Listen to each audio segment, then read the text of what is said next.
This is the moment we waited for. Everything you want is right here. We gon' give them what they came for.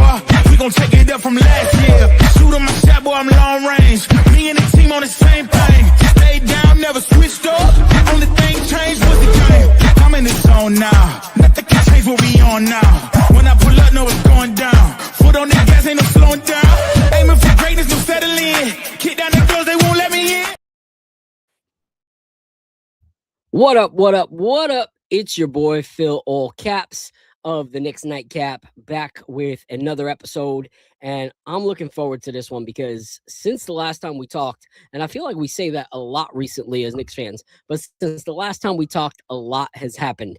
And I'm excited because I got my guy Apollo back with me. You know, he was celebrating living La Vida Loca last week up in New York City, so he wasn't able to come here as he was living his best Ricky Martin life up north.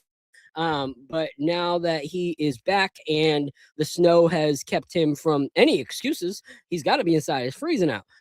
He's back and he's going to be here to rock it with me and our beautiful panel, aka Al from Harlem, who's got a glow up. You'll see it very, very soon. One thing I love about this guy is as soon as I said, "Hey, let's get your things looking right," he said, send me what I need. Let's do it. So without further ado, I'm gonna bring up first and foremost our guy Apollo. We can find out how his birthday was and go from there. So without further ado, the man, the legend, make you want to guard up. All right, Apollo. What's going on, bro? Yeah, How you bro. doing, man? I'm good. I'm good, man. How are you? So tell Been a- people about been a while. your little vacay, little family time. So last week, my wife and I went up to New York. We got there on Tuesday night, and we just, basically we just went to sleep. Wednesday, we got up, got dressed, had a nice little time out, and then we went down to the city. We went to Madison Square Garden. We were in Jersey, so we took the train to Penn Station. Went in that way, and then I think that's the game where the Brooklyn Nets were there. That was the first game of the win streak. So that was good to see in person. I mean, it wasn't the most hype game because there was nothing really going on. They weren't fighting back at all. So yeah, I mean, everybody was pretty quiet, but yeah, it felt good to be there. I felt like I'm a part of what transpired. You know what I mean? That got this when the streak started, and then the next game happened, and we were driving back. I think this was sometime Saturday, and you were driving through Philly, and we drove right past the arena that the Philadelphia Sixers arena, and I'm like, oh, okay, the Knicks are there right now. Isn't that something? So that's 2 games in a row. I gave us some good luck. So take a little bit of credit with that. But yeah, man, it was good. Yeah, I had fun. It was a good it was a great trip. My wife planned, so shout out to the wife as always. She's always coming through for me. And I love that. Man, I got to see some family and got to see Dre. It's been a minute since I've seen Dre in person. But yeah, man, it was a good trip. It was a good trip, good break, and can't wait to go back. I love that, man. It's funny because we say like it was the start of the win streak. It's like it was the Nets, like that's why we, Right. when we had that like show right after, I was like, all right, we're not gonna celebrate yet. Like Right. after a 9-game losing streak, we're not gonna like, I said it best on last week's show. I said, listen, I was skeptical about raising a banner for the NBA Cup. I'm definitely not Right. going to start raising a banner because we beat the Brooklyn Nets when they're god awful. Yeah. But I'm excited because we actually have some things to celebrate and to talk about, which is good for Knicks fans. So before we bring up Al, I want to give a shout out to those that are already in the chat. Jay-Z Beers or Jay's Beers? Jay's Beers? Either way, Jay Beers, appreciate you so much for being here. Rah 4268, appreciate you as well. Hey, Dope Soul, what is up, Queen? Thank you so much for being in the building. Peace. You anytime you want to come up on the open panel today, Queen, you come up at any time throughout the episode. It is an open invite for you throughout the episode. I'm actually going to put the link right there right now so that you can come up on any of the topics and spit your facts. So shout out to all of you guys for being here right now. Thank you to everyone that's locked in. If you guys can, please hit the retweet button, reshare on Instagram. It helps every single person that gets their eyes on the show. It's just a blessing to get more and more people rocking with us. I was on a show the other day that was a blast. It was me, Lee, and Fritz just talking about this whole Giannis thing. And the chat went crazy. Daytime chat is crazy. I forgot how like crazy afternoon Knicks fans can get. Like there was, over 1,000 people rocking with us on that episode. So shout out to everybody for that. But I'm excited because right now we're gonna bring up my guy Al. Some of y'all know Al, some of y'all don't. But Al recently joined us as our prestige panel because he's just a great guy, and we had a show once and we needed to have him multiple times. So shout out to my guy Prezi in the building. Appreciate you so much for being here. Thank you all for the love on the hats. Apollo's looking fresh right now. I'm looking fresh right now. And we're going to bring Al up because 3 is a crowd, but sometimes we like a crowd. So looking so fresh, looking so clean with his new setup. Let's give it up for my guy and your soon to be favorite of the panel, my guy Al from Harlem. What up? What up? What up? What up, man? Happy to be here. Yo, Apollo, happy belated, man. I hope you had a good time in New York. Please appreciate you, bro. I had a great time, man. I had my speaking of Al from Harlem, I had my Harlem jersey on that I got from that what's his name? Academics. Athletic. Yeah, mathematics. Yeah, I had that on one of those days when I was out there. I had to rock that. That's what's up. Yeah. That's awesome. And thanks for I love those dudes, dudes, that streak. Yeah, word.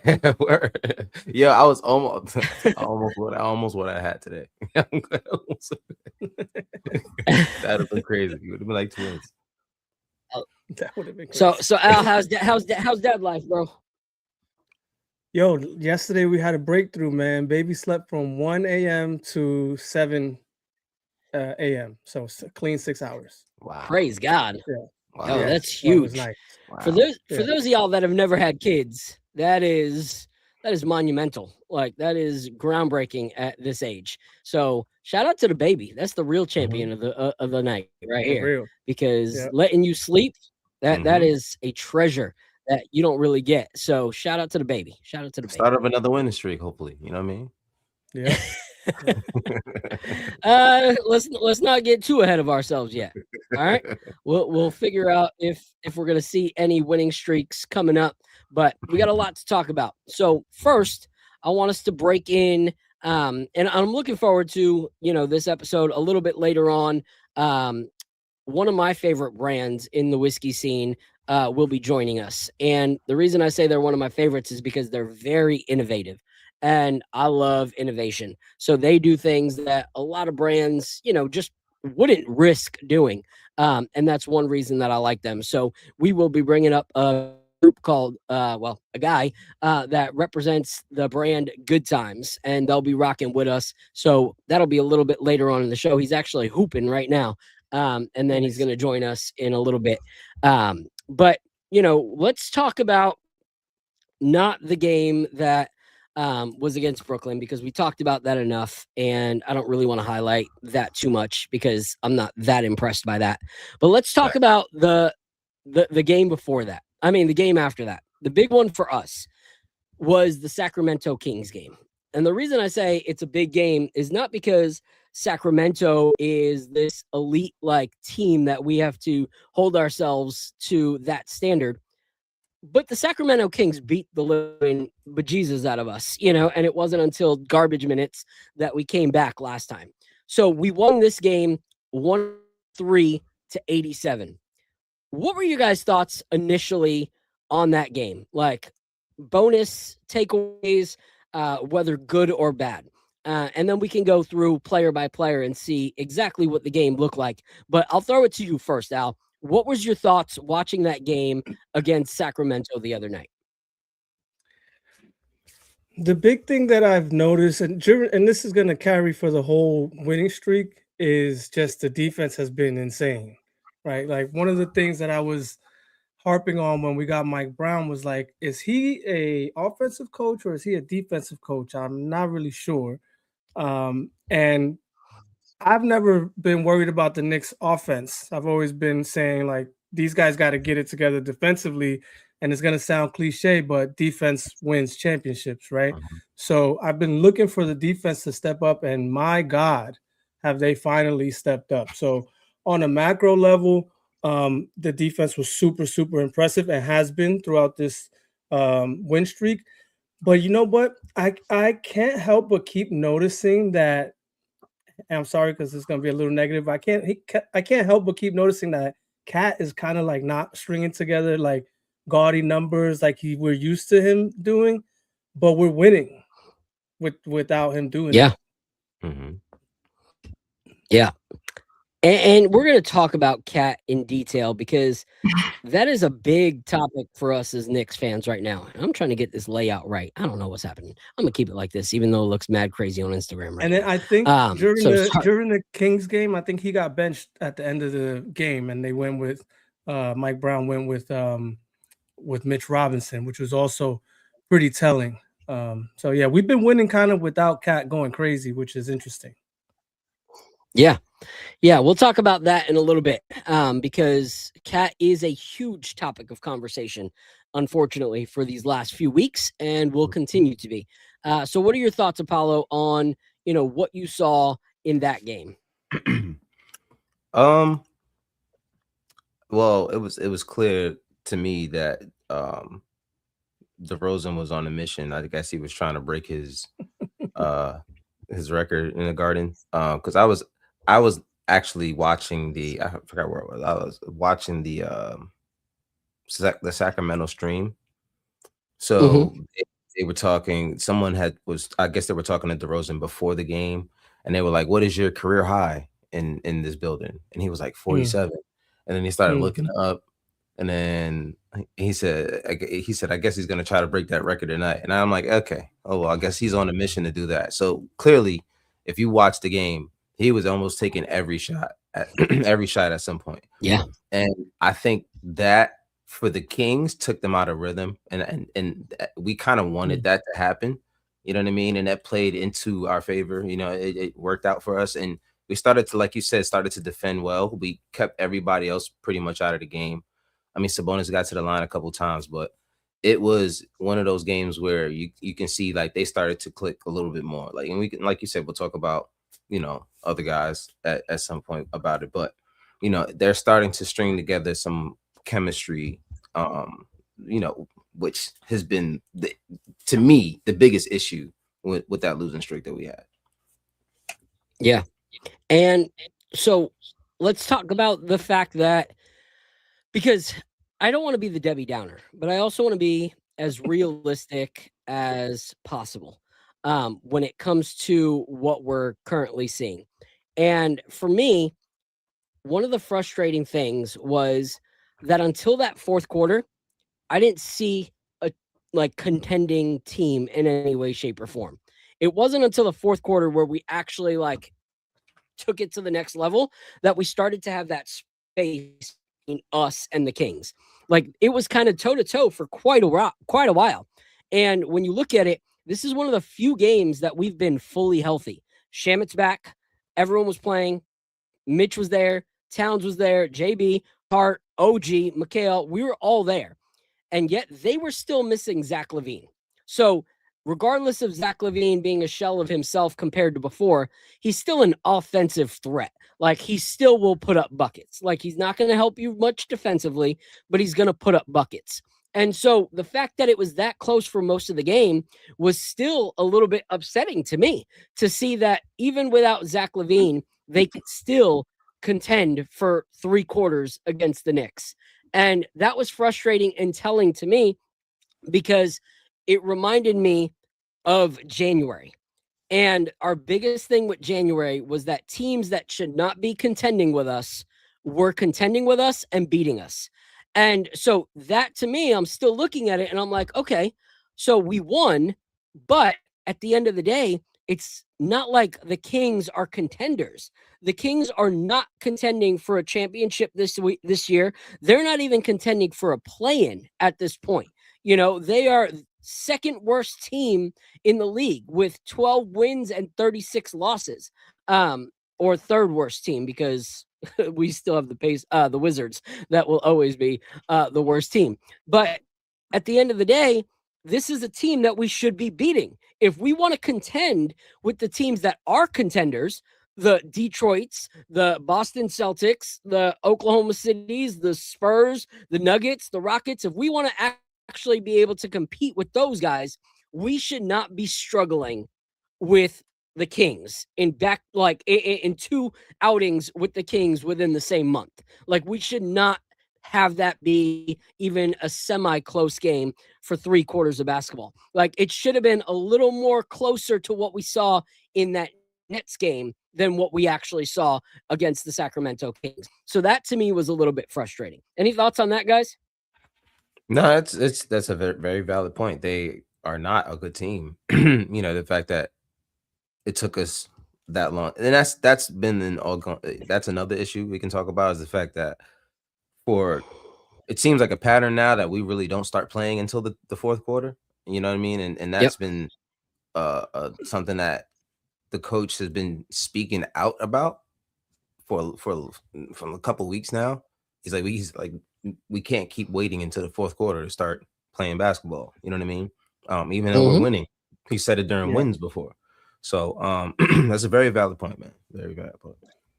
So I kind of expected them to play us a little bit tough. I think they have a big mismatch with DeRozan. We struggle to defend him. He always cooks us, I feel like. I saw him hunting McBride a bunch.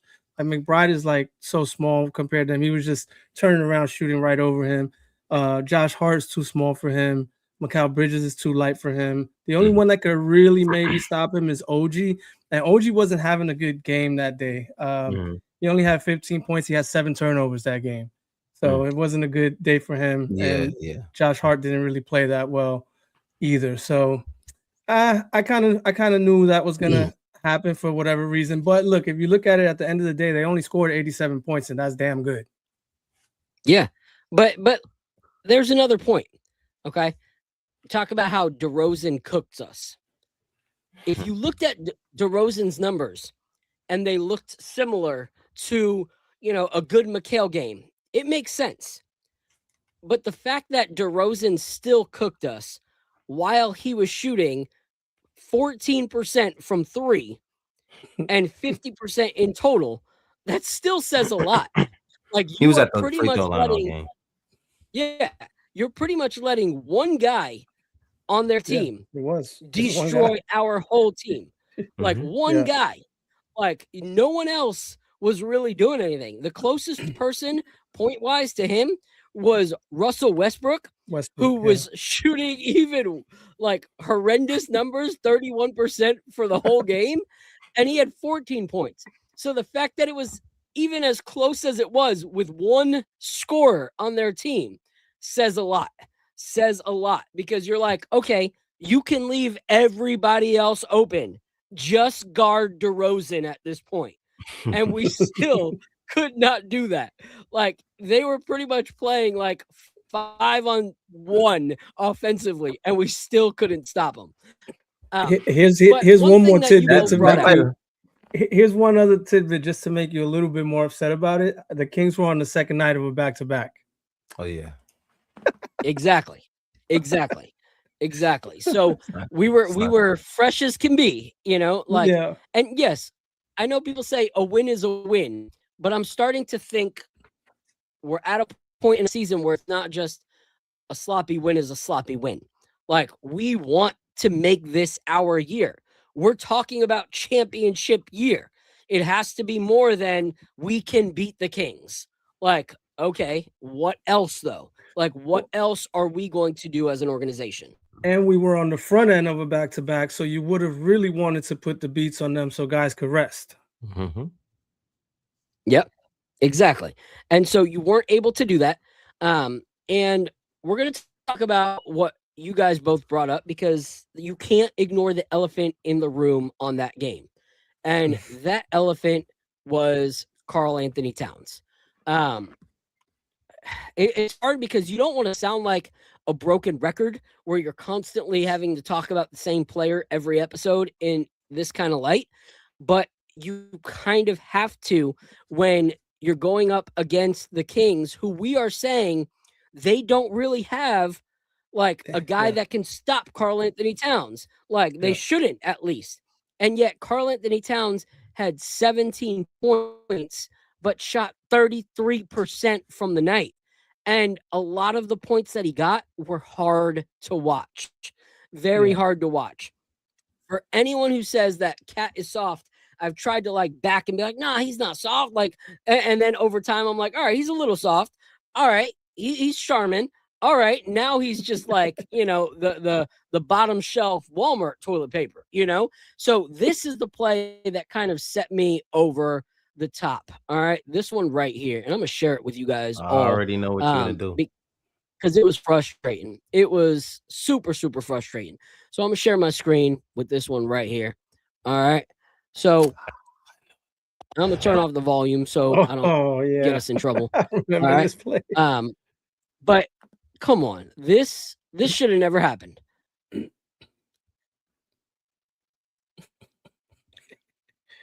Like it. Look at Russell, like pretty much taunting Cat after, like, you're too small for Russell Westbrook to be saying that. And look at these faces, like that. Karl, the next day was actually pretty hilarious, going through the timeline and just seeing all of these and people saying, time to add that to the list of every single guard. I mean, every single guy that has made Karl Anthony Towns make this face this season. And it's just makes that face hard to every watch. game. Yeah, like it's hard to watch because you're just like, why is this so hard for Karl Anthony Towns? Like, why is every single person that defends him, from as small as Drew Holiday to as big as DeMarcus Cousins, why is everybody a brick wall for Karl Anthony Towns and his post-up game? Like, he's one of the biggest, smallest guys I've ever seen in my life. Like in high school, we used to call him big for nothings, where it was like you're tall, but anyone could talk trash to you and you're not going to do a single thing about it. Like he's a big for nothing. So what were your guys' thoughts watching Karl Anthony Towns play that game? Because like you guys mentioned, he did get benched for a good portion of that fourth quarter. And those fourth quarter minutes actually looked really good. So I'll throw it to you first, Apollo. I've been saying it for a while, man. Like, I'm disappointed because I know you're way better than this, bro. Like, not just a little bit better. He's way better than this. He's way better than this. And I don't like it's like when somebody in the chat says it's well as no, it's mental. It's absolutely mental. It's 1000% mental. But what will change it? What will fix it? Is it gonna happen here? Is he gonna have the time for it to happen here? Is it because he's hearing rumors or something? Like, I don't know what it is, or is he just upset? But it's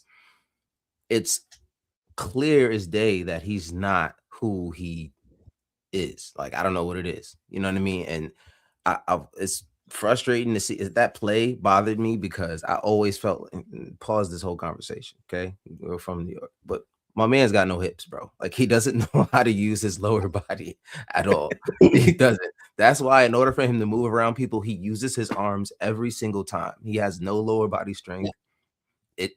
He's under the basket at 7 foot. He does a lot of layups. I don't really see him dunk a lot. It's his lower body is not his strength. He's a shooter. So, and to me, at some point, you have to see that in yourself, bro. Like, and just to have that kind of play, that would have put me in the craziest like gym with all of the lights off, just working on my game kind of thing, because there's no way that a point guard is going to push me off of my spot like that and I'm just going to lose the ball. You know what I mean? Like, that to me, that would have been a shot at my ego, like supremely. And then, you know what I mean? So I don't know, bro. It's just watching him. Sometimes I'm just like, I don't know what will take it. Even some plays, even when he tries to celebrate, sometimes it's like he doesn't even want to celebrate with guys. I don't know what's going on, but he's got to get out of his head. He's got to get out of his head. Yeah. What are your thoughts, Apollo? I mean, Al, on what you saw from Cat that night? Well, just soft, man. He's just soft. He's too soft of a player for New York, man. I don't know what it is. He got bullied. He's getting, like, night in and night out, he's getting bullied by somebody new every day. It's like, bro, like, you can't, now you're developing a really, really bad reputation that not only reflects on you, but reflects on the rest of the team, like that we're soft and people can come in and bully us. So I don't like that. What I thought was interesting was in his post-game conference, they asked him about getting benched in the fourth quarter for Mitchell Robinson.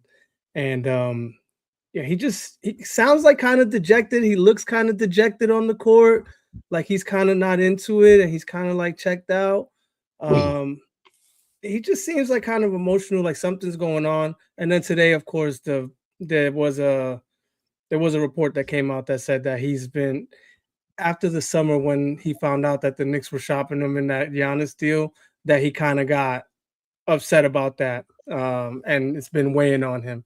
So that's kind of something that it makes sense because that's what he looks like. He looks like he's looking over his shoulder, like he's unsure of himself, like his spot on the team and all that kind of stuff. That's what it looks like to me. Mm-hmm. Yeah. And we're going to talk about that right after this. Because it's crazy. I understand it's mental. I understand, you have bad games. I understand this, that, and whatever. But when you have an opportunity to show against a team that really should not be able to stop you, where you have a chance to kind of change the narrative of how things are going, you have to take every opportunity to do that. Playing 5 minutes in the fourth is not going to bring up that narrative. Okay? Plays like this that I'm going to share right here. And the reason I like pulling up these clips, especially when it's like guys like Walt Clyde Frazier talking about it, is because people that are talking smack about me and thinking I'm a Cat hater, they can't really say anything because someone who knows ball more than any single one of y'all that are watching right now, which is Clyde Walt Frazier, is the one that has been calling this out the most. So we're going to see this clip right here because this is very telling. This is very telling. This is not, I'm having a bad game. Okay. This is not just, I'm having a poor shooting night. Okay. This is a lot more than that. So let's watch this clip once again. Actually, I'm going to keep the volume on. I don't care if I get hit with something because I want y'all to hear Clyde Walt Frazier. Here we go. Towns on Renault. Late clock in the paint. Tough fadeaway right. All right, 10:42. Towns made his first three ball. The last two shots are dubious. 5-on-4 the other way. Where's Towns? Almost 10 seconds later, while Clyde is screaming, "Where's Towns?" does Towns get back on the other side of the court, which is crazy, like absolutely crazy for that much time to get passed by. And then look at him at the top of the key. He absolutely does nothing now that he's back. Just getting into the picture. Kings could not take advantage, but Schroeder gets a decent look. Like that last portion, that looks like every scene of a movie of a drunk guy who woke up at the bar and then realized it was morning and then went outside and was stuttering to try to figure out what the heck happened. Look at this. But Schroeder gets a decent look. Right here. But Schroeder gets a where do I go? Could not take I'm gonna advantage. go here. No, how about there? No, how Schroeder about there? gets a decent look. Like, Towns it's just, that is not, I had a bad game kind of scenario. That's so much more. And I know people are like, yo, why you gotta like pull it on Cat, like be like that? And I'm like, guys, at the end of the day, this is a $53 million player. like, of course the standards are going to be a little bit higher. Like, if Diawara goes out there and has a moment like that, okay, I'm going to be upset. But a lot of y'all are going to be like, sit that rookie down. Like, he doesn't show any hustle. But when Karl Anthony Towns does, there's mad excuses. And I'm like, no, that is backwards. It should be, all right, young buck, learn something, Diawara. But Towns, it should be like, get yourself up and earn your $53 million. Like, get down there and do something for us. Shout out to Carbon Intellect in the building. Shout out to Thotty Huxtable. Appreciate you for being here as well. We got some more people up in here that continue to blow up the chat. But it was funny because when you said that it looks like he's just flailing and everything like that when he's trying to post up, I instantly thought of this movie scene. So I have to play it. And once again, y'all can hit me with that. I don't really care. We ain't making no money off this episode anyway. So here we go. This is exactly what it reminded me of.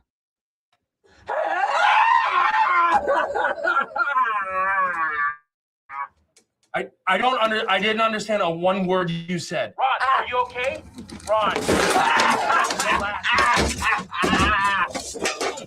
There's the cat elbows going everywhere. Ron, where are you? I'm in a glass case of emotion. Look, he's got a Corning stone on. That's Karl Anthony Towns. He's in a glass case of emotion every time he tries to back somebody in and get a bucket. So it has been a little bit frustrating. Not really excited about what I saw there, but let's look at what was at least something bright about that game. I want to give a shout out to let's go with JB. You know, like he at least, got to the foul line quite a bit, had 7 free throws, only missed one of them, which is good because that's one thing we preach all the time here is stop missing your free throws. So he did well there. And shot 52%, but 50% from 3, which was nice. And Mikal Bridges was okay, but JB pretty much kept us going that whole game. OG's numbers were great, but he didn't shoot enough. He was 5 for 7, 3 for 4 from the 3-point line, but wasn't very pushy with his shot. So any bright, shining, glimmers of hope that you guys saw from that game?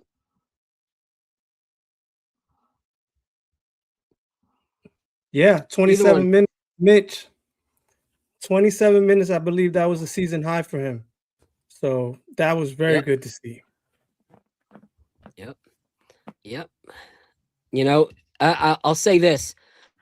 The Latin assassin, Lee Escobedo, who just walked in the room. That's so crazy. I said his name is like Beetlejuice. His comment popped up. Me and Lee, like Lee, like Beetlejuice. Escobedo. What up? Escobedo. And he just shows up. But anyway, so one thing him and Ebony have been saying, and I'm riding that train now, is the don't trade Mitch. Like, honestly, for me, moving on from Towns, if we do this trade that we're hearing about, I say the next thing we do is solidify Mitch with the bag, make some moves, make sure that Mitch is here long term, because he's honestly been the bright, shiny day for a lot of us right now. So shout out to Lee Escobedo for that take. What about you, Apollo? Any bright, shining clouds in the orange and blue skies? I mean, both of you guys really took it from me. You know what I mean? It was really. I mean, I guess Mikal had a pretty good game. He was pretty good that game. But like you said, it was pretty much Brunson, and of course, like the fact that Mitch was able to play 27 minutes, which was something that when I first looked at it, I was like, he played how many minutes? Because I remember them asking him questions at the end of the game about, I forgot exactly what his comments were, but he was saying basically that it was difficult for him to be on that minutes restriction. To see him get up to close to 30 minutes, and I think how many rebounds was it? 13 rebounds or something like that. For him to be able to do that, if we can get that more often, we might not get the back-to-backs. That might be something we're asking for too much if we get that. You're asking for that, but at least by the playoffs, we know he'll be ready for every game. There's no back-to-backs in the playoffs. So You know what's so crazy Yeah. about this team? We have like two guys that are polar, complete opposites in the way they approach the game. Macau is this Iron Man that knows how to like pace himself and not get hurt. And Mitch has been on record saying, "Bro, I get hurt all the time because I play freaking hard." Like he doesn't know how to play no other way but play 100% all the way hard. So you kind of got to protect him from himself. But it's just funny how we have two different guys that approach the game two different ways. right. Yeah. And so shout out to Parrish Duggar in the building. Parrish, I know you're talking about Cat, but this is the game we're talking about currently before we give any flowers for his rebounding. That was last night. We're still talking about the Kings, but we will talk about his rebounding in last night's game very shortly. I see someone up here. Carbon Intellect said, "Is Mitch going to take a Knicks friendly deal if we get to the finals?"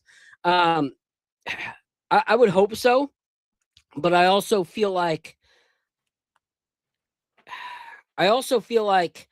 if we wait till the finals, like and we do well, it's less of a, hey, we had faith in you and we re-signed you, as opposed to you delivered, now we're going to re-sign you.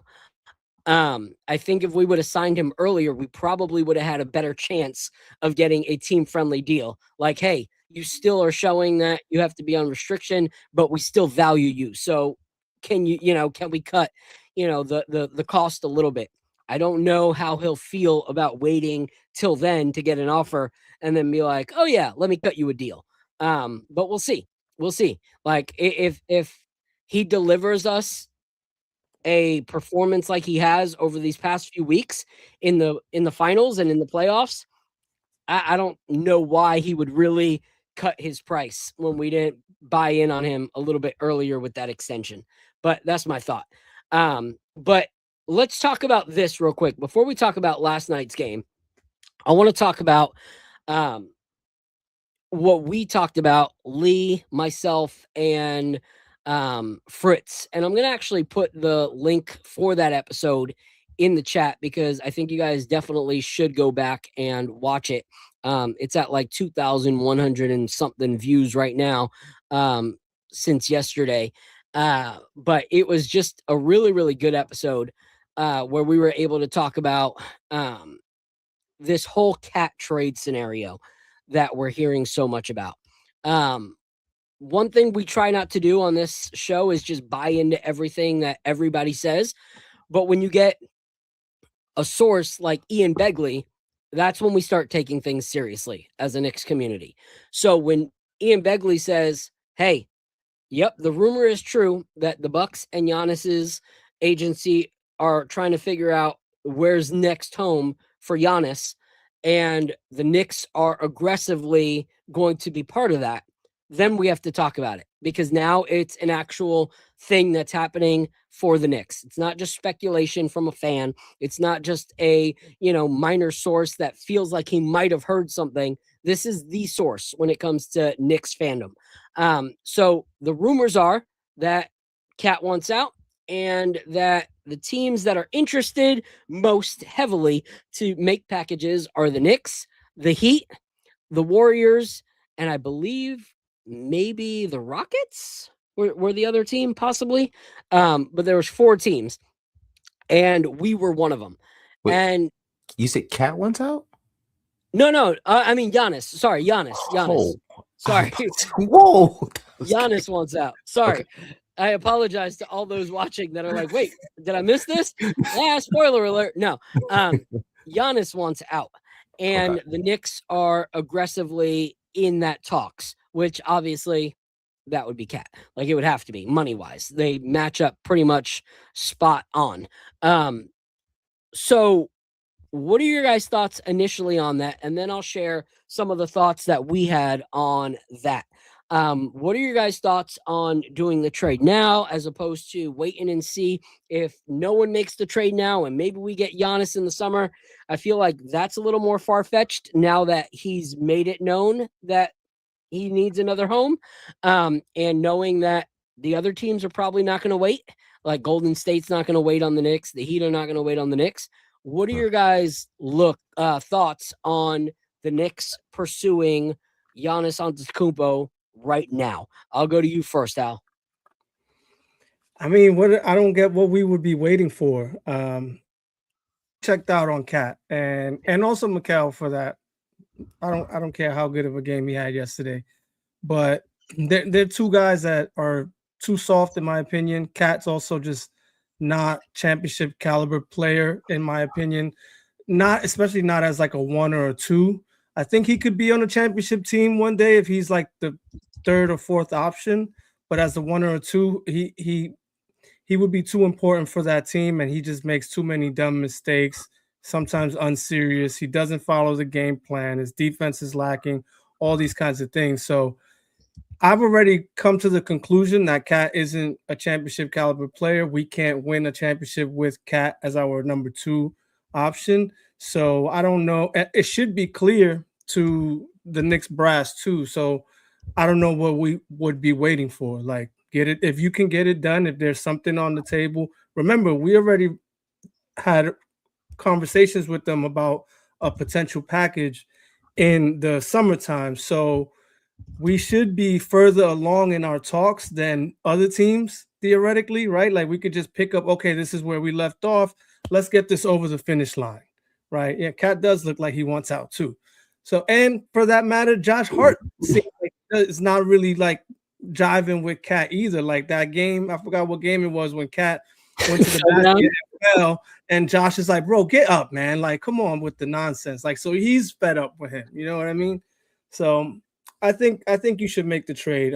But the Knicks brass has to have a pulse. They have the best pulse on the team, right? So they need to know, like, hey, this is working out, this is not working out, or this is worth, seeing if we can do something for the remainder of the year. Maybe these last 3 games, 4 games, change their mind, because my thing about them, my reservation about them was always defense. So if they defend like this at this level, the last 6 games we're the number 1 defense in the NBA. So I don't know. I still think that in the end, we had that run last year, and then when we got to the Pacers matchup, Cat kind of just all of a sudden stopped playing the way that he was playing the other series.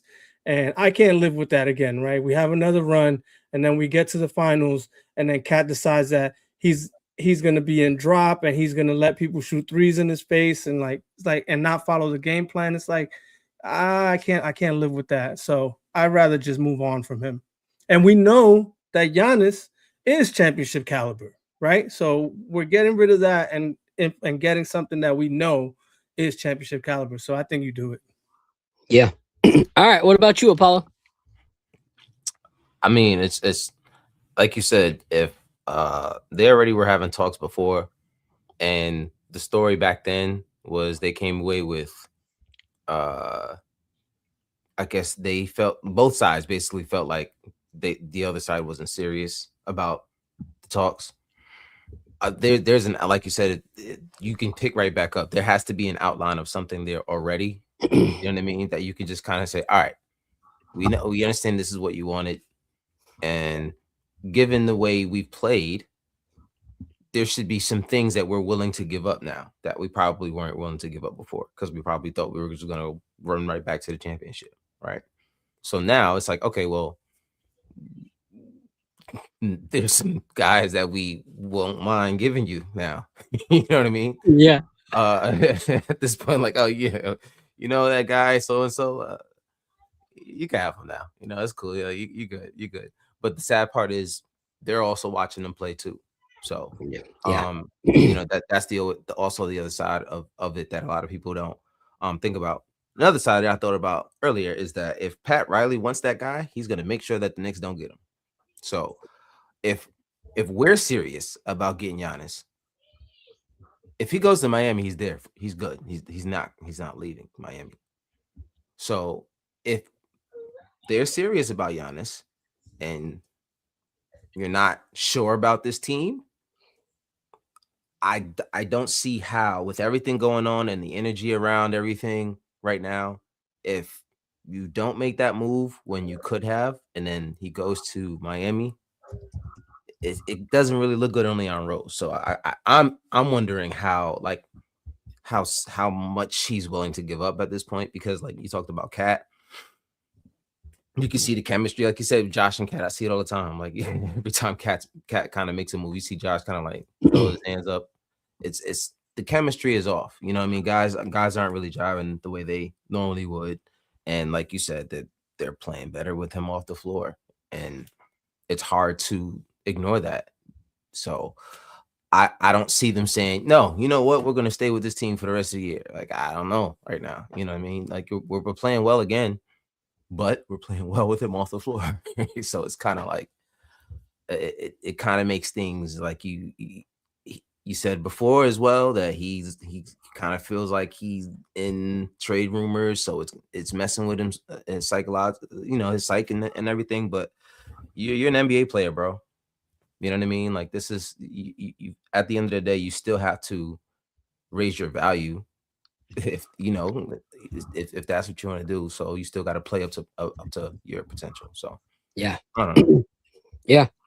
No, those are all great points. And what I want to say is, like, the frustrating part about the whole thing is it's come out that Cat has been frustrated because there was trade talks in the summer about him. Like, that was news that came out today. And He's in the Matrix. He'll be back. He shall return. I think he's. Oh, we lost him. Dang. He's in the Matrix. He'll be back in a second. You got any other points about Cat and the trade you want to talk about? He was starting to say that Cat came out and there was a report that came out. Oh, there he goes. Am I back? You're back now. There we go. I don't know what the heck happened. But anyway, so this came out from The Athletic today, and it's telling. It says, just ask the Knicks, whose talks with the Bucks about Antetokounmpo last summer led to hard feelings with Cat that, per team sources, remain to this day.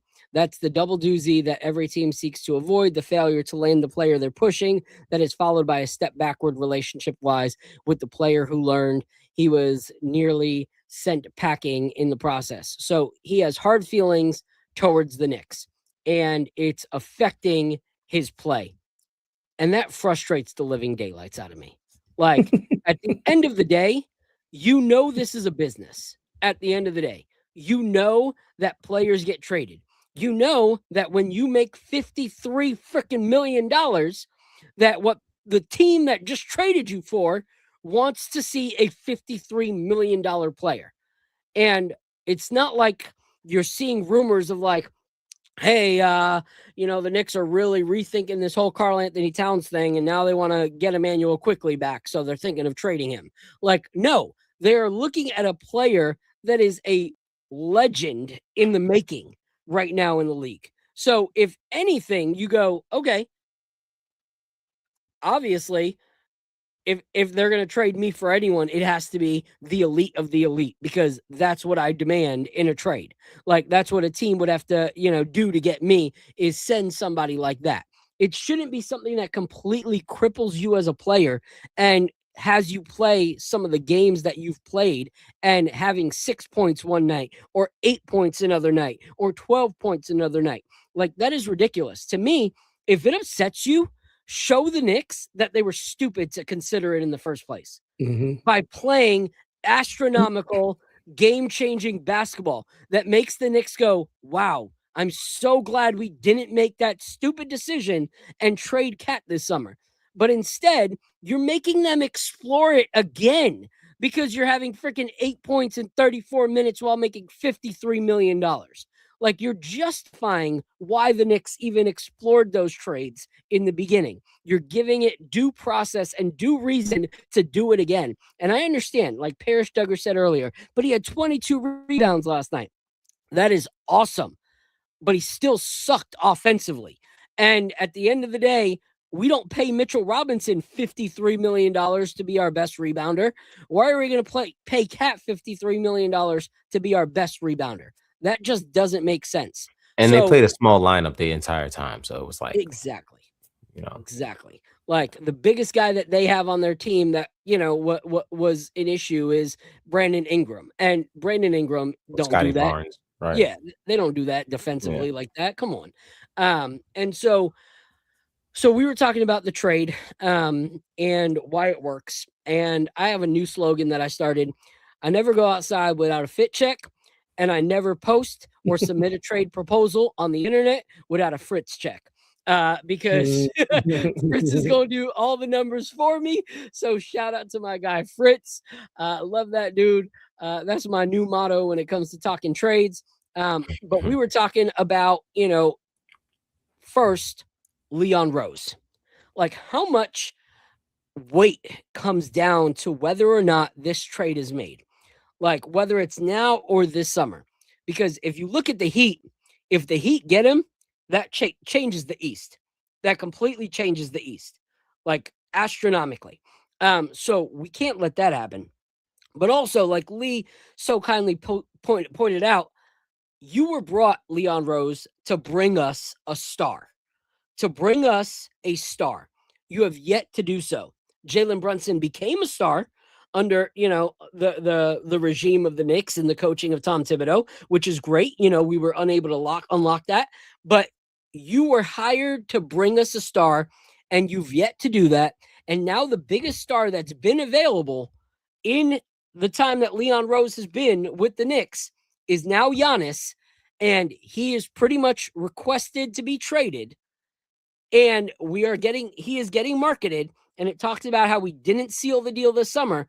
How important is it that Leon Rose solidifies this trade for his future as a Knicks in the front office? I'll go to you, Apollo, and then I'll throw a different question to Al. Oh, you're on mute, my guy. Still on mute. My bad. Yeah, I think it's very important. Like you said, he was brought here to bring you a star, and you have the opportunity to do it. I know that he's putting the brakes on giving up of course everything. Of course they're asking for a lot from what I heard. You know what I mean? They're asking for a whole lot, which is kind of what you expect for Giannis. The leverage we have is him saying he wants to be here. But I feel like out of all the other teams, if he gets to the Heat, it's kind of like it's pretty much over, because once Pat Riley gets in his ears, he's not going to New York. Yeah. So I think you kind of have to, if you have that opportunity, you got to make the move. You kind of have to make that move, which is, crazy to say, but prior to the season, like I said, if you weren't willing to give up certain things, do you now believe that this is the team that is going to win you a championship? You know what I mean? Like we look good recently, but if we're looking at the teams that we've been playing, they're not really the greatest teams. Besides for Philly's good. They're doing good, but I want to see this kind of play against the top teams, and I haven't really seen it. So if you're good with that, Leon, if you want to stamp your flag on that island, you're gonna have to live with the results of that. So I'm not sure if he wants to do that, and I'm sure that Leon has an ego as well. He's not gonna let this opportunity go by for him to say that he brought Giannis to the Knicks with Jalen Brunson and was able to win a championship possibly with that team. So I'm sure he would want to do it. You know what I mean? I'm not sure that they're gonna want to give up what they're asking for, because it's gonna be a lot. Yeah, I think there's a lot that's being talked about, possible young players, possible picks, things like that. But then also talking about, okay, if a team right now doesn't want to trade Giannis for picks, if we got like a Karl Anthony Towns caliber player, we can then move him for picks for a team that needs, 3-point shooting, which you look at a lot of the teams that are in contention, a lot of them aren't really looking for a power kind of player like Giannis right now, except for Golden State. They kind of have those. Obviously, Miami could use it and just be, that much more overpowering. But if you look at something like the Timberwolves, they'd probably have to get rid of Randall, and Dante to get Giannis, and maybe some more on top of that. So I think with the Knicks, it's like the biggest thing for Leon is you have to at least go all out and try. Like if you don't go all out and try and he goes somewhere else and it disrupts our chances as the Knicks in the East with Jalen Brunson, then that's going to be a huge issue. So one thing I want to talk to you, Al, is we were talking about fit, and how a lot of people are like, oh, but how is he going to fit? With Jalen Brunson. Jalen Brunson's the number one, this, that, and whatever. And it's clear as day for anyone who at least understands the game of basketball, in my opinion, that if Giannis comes over, Jalen Brunson plays shotgun. Like, you're the number two. Like, at the end of the day, this is Giannis Antetokounmpo. As great as you are, Jalen Brunson, this is a MVP, like NBA championship winner, legendary player, one of the most dominant players we've seen in our time in the NBA. Like, he becomes that number one and things kind of revolve around that. But to me, this makes it easier for Jalen Brunson, like so much easier, because I've never seen, especially when we play them and any other team that you watch, Giannis starts driving to the basket. There's at least 2 or 3 defenders trying to clamp down and stop him. And now you have Jalen Brunson for either a wide open 3 or an easy basket, like easy drive to the basket because they're guarding Giannis. What are your thoughts on the fit? Do you feel like a Jalen Brunson, Giannis Antetokounmpo pairing can do damage in the East? Absolutely. I think it definitely can. I do agree. I do think that Giannis is going to be the number one option and Brunson will be the number 2 option. But I do think that down the stretch of a game, to take the last shot, that ball is still going to Jalen Brunson. Oh, yeah. He's missed the clutch. So he's still going to be that dude in the clutch in the last minutes of the game. You also have to remember Giannis. What was that? Jalen, look at me. I'm the Oh, God. Oh, man. You have to remember Giannis. Giannis is really bad free throw shooter. I worry about Giannis and Mitch down the stretch on the floor, and the hack of Mitch, hack of Giannis. That could be disruptive. I don't think they play at the same time. I think Brown would do what he does now, which is take out Giannis when it needs to be a defensive like rebound or a defensive play. And then when it's okay, now we need Giannis for offense, it would be a sub out. Like, that would be foolish. But I do think they will share the floor throughout the rest of the game. They might even start together. And I do worry about the lack of shooting that presents, right, with Giannis and Mitchell Robinson. Hopefully, Josh Hart isn't starting in that lineup.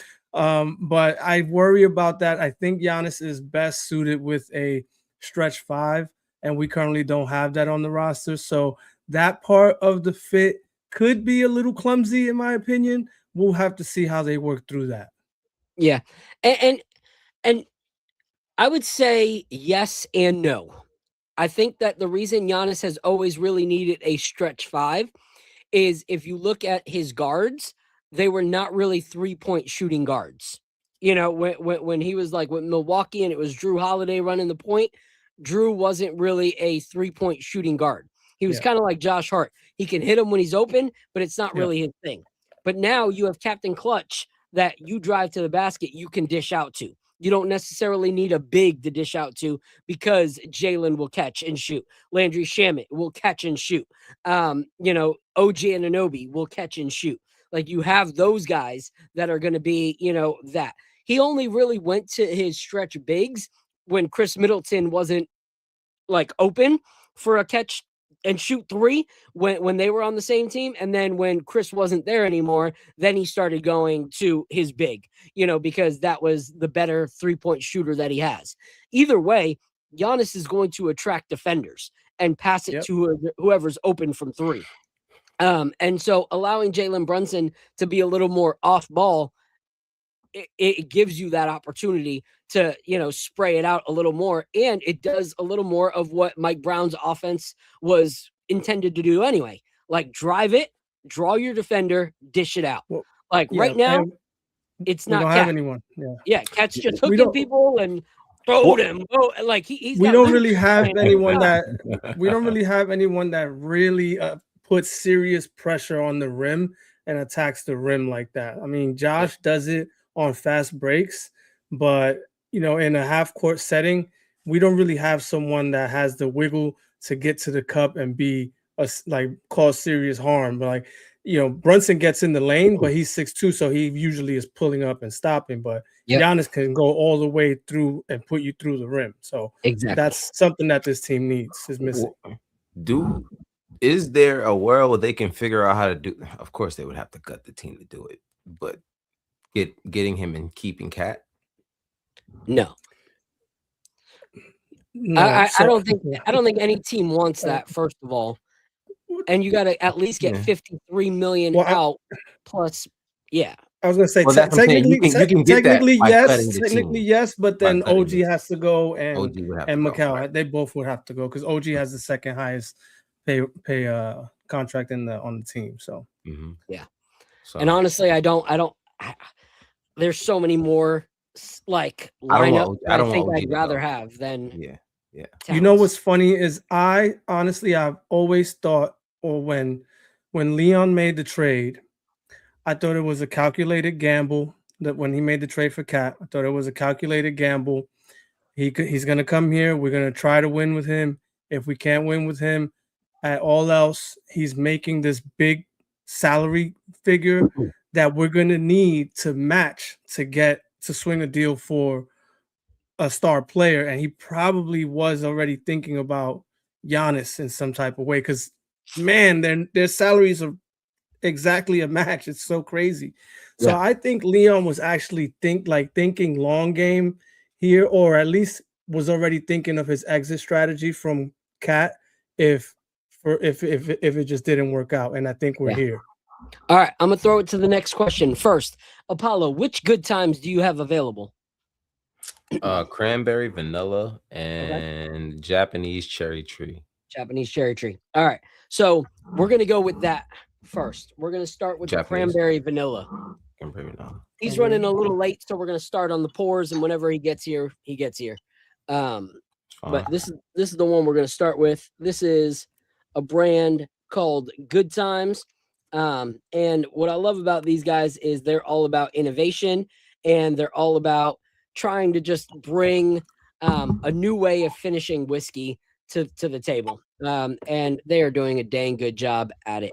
So shout out to them. I'm looking for their logo as you guys pull that up. Are they from Kentucky? Where are they from? Yeah, they're out in Kentucky. So that's the brand right there, Good Times. And we're going to start with the cranberry vanilla. This one is a single barrel of straight bourbon finished in cranberry brandy and Mexican vanilla casks. That smells delicious. Smells like an adult Capri Sun.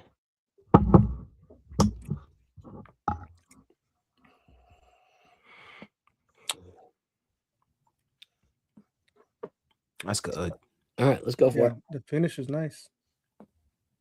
That's good. Oh, man.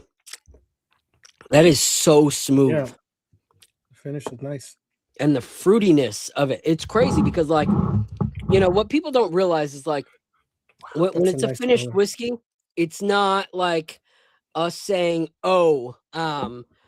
they injected honey into this whiskey, or they injected, cranberry into this whiskey. No, there's no adding anything in. So these are actual cranberry brandy casks So the wood barrels that they age it in once carried cranberry brandy in it. So you actually are getting the flavor of the wood and the cranberry brandy mixed in with the bourbon.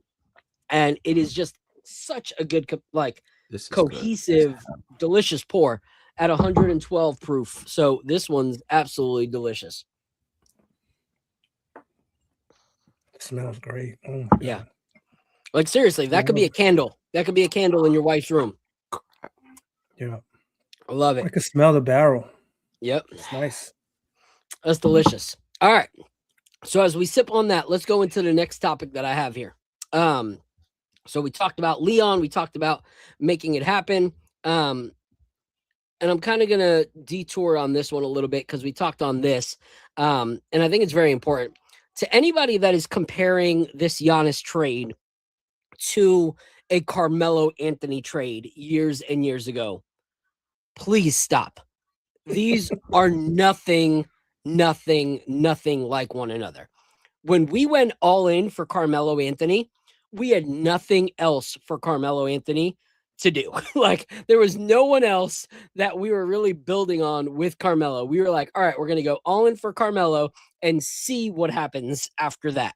Like you are bringing Giannis Antetokounmpo into a team that's already been to the Eastern Conference Finals last year.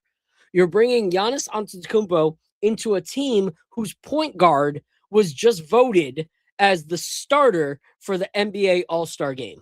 Like it's completely different going after Giannis because we have the building blocks of a winning team. Giannis just makes us that much more of a for sure, make it to the finals kind of contenders because we have the vet that you want on the bench in Landry Shamet. Like you have the guy that's going to be able to have those nights where they completely pull you out. You have a two-way defender in OG Anunoby.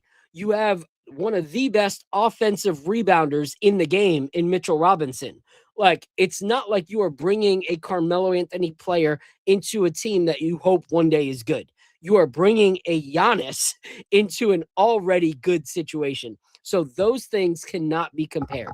Like, it is insane to think that those two things are similar. What are your thoughts, Al? Look, I understand the concern from the fan base, right? It makes sense. But I also don't think that it's the same. If you listen to what James Dolan has said on the record in recent interviews, he mentions that Carmelo trade and how he learned to not get in the way and how it was. He recognizes where he went wrong with that trade. So I don't think that he would do that again.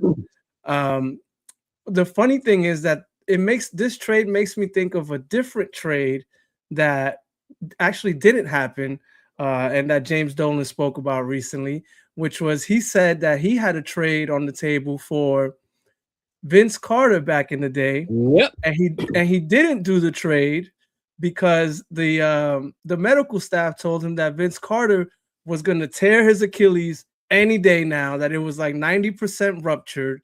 And James Dolan actually backed off and was like, all right, let's not trade for him. Now we have Giannis here, who I wonder what percent his Achilles tendon is ruptured.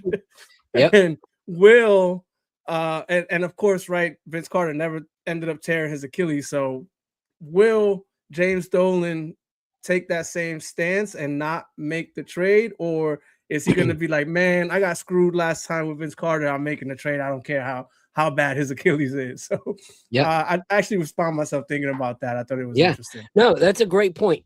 So to your point, and also to Apollo's point earlier, Apollo was like, well, yeah, Cat's been playing like that, which kind of hurts us because other teams are watching as well, including the Bucks, on how he's playing because of hurt feelings or whatever. But one thing that is kind of to our advantage is Giannis's current state of health. Like, at the end of the day, a team has to realize the injury that he currently has can lead to a career-ending injury. And so anyone who is trading, a player of equal price point, equal, contention caliber, such as Cat or whatever, we're giving you a no risk option compared to us taking that risk, so it kind of helps the playing grounds, on, yes, Yeah. you guys have seen that Cat has had a little bit of an off season for us, but your guy is out right now. Your guy is injured and doesn't want to be on your team, so you have to look at it like that way. There is one of the things that kind of helps balance it out a little bit. It is that scenario. And also, I was watching a thing earlier of Brian Windhorst, and I was cracking up because sometimes Brian just talks too much. And he was talking, and the guy that he was on the show with, I'm trying to remember his name. Let me see if the guy that he was on, which is Tim Bontemps. He was like, Brian's like, yeah, but the Knicks, if they want, can make a compelling offer, this, that, whatever. And the guy was like, no, they want it. Not if, but they do want it.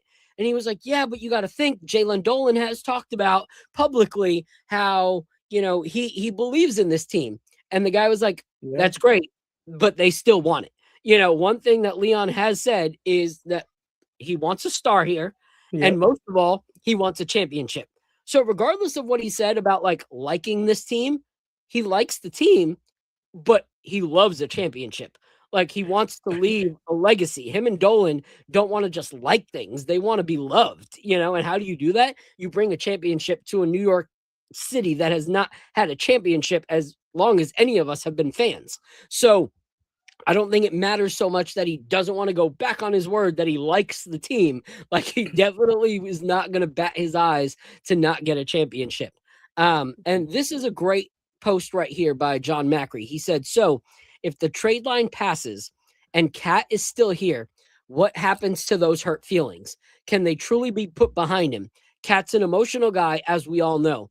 Either way might help explain his play this season. So if he's playing that way because he's emotional, and now he's hearing even more so that we're pursuing that trade, and the trade doesn't happen, what happens to our season? That's a huge question. What happens when we get in the playoffs and somebody tells him that his fiance, tastes like Honey Nut Cheerios? Is he gonna lose his shit, and crumble, and all of a sudden he can't perform and be that 1B that we need him to be? That's what I'm saying. He's too fragile mentally for us to carry that into the playoffs, man. He's just not a championship caliber type of player, man. All right, so I'm gonna throw this one to Apollo now that he's back. Okay. Yes. So keep in mind, this was before the game last night, but we were talking about it because there's been a lot of talks about it. Another player that I'm a big fan of, but I'm frustrated with, and I went from hashtag don't trade him to what's the offer, is Mikal Bridges. And one of the things that was being said was that Portland was really interested in Mikal Bridges and interested in trading for Drew Holiday. And so we explored what that would look like and why that trade would make sense. First, he knows how to play with Giannis. So obviously you only make that trade if the Giannis trade is happening. Yeah. But he knows how to play with Giannis. They've won a championship together. They have that comfortability, and Giannis has mentioned that he would like to, play with Drew Holiday again. Okay. Now it allows you to space out where your great defense is. Now it's not just so wing heavy where the wings are the defenders and always have to be running out to cover for the guards or cover for Cat. Now you have Giannis, who a lot of people don't want to drive on Giannis. There's going to be some impact there. Then next to him, you have OG Anunoby. And now up at the guard to help Jalen Brunson around that 3-point perimeter up top is Drew Holiday. So what is your thoughts, Apollo, on that kind of a trade?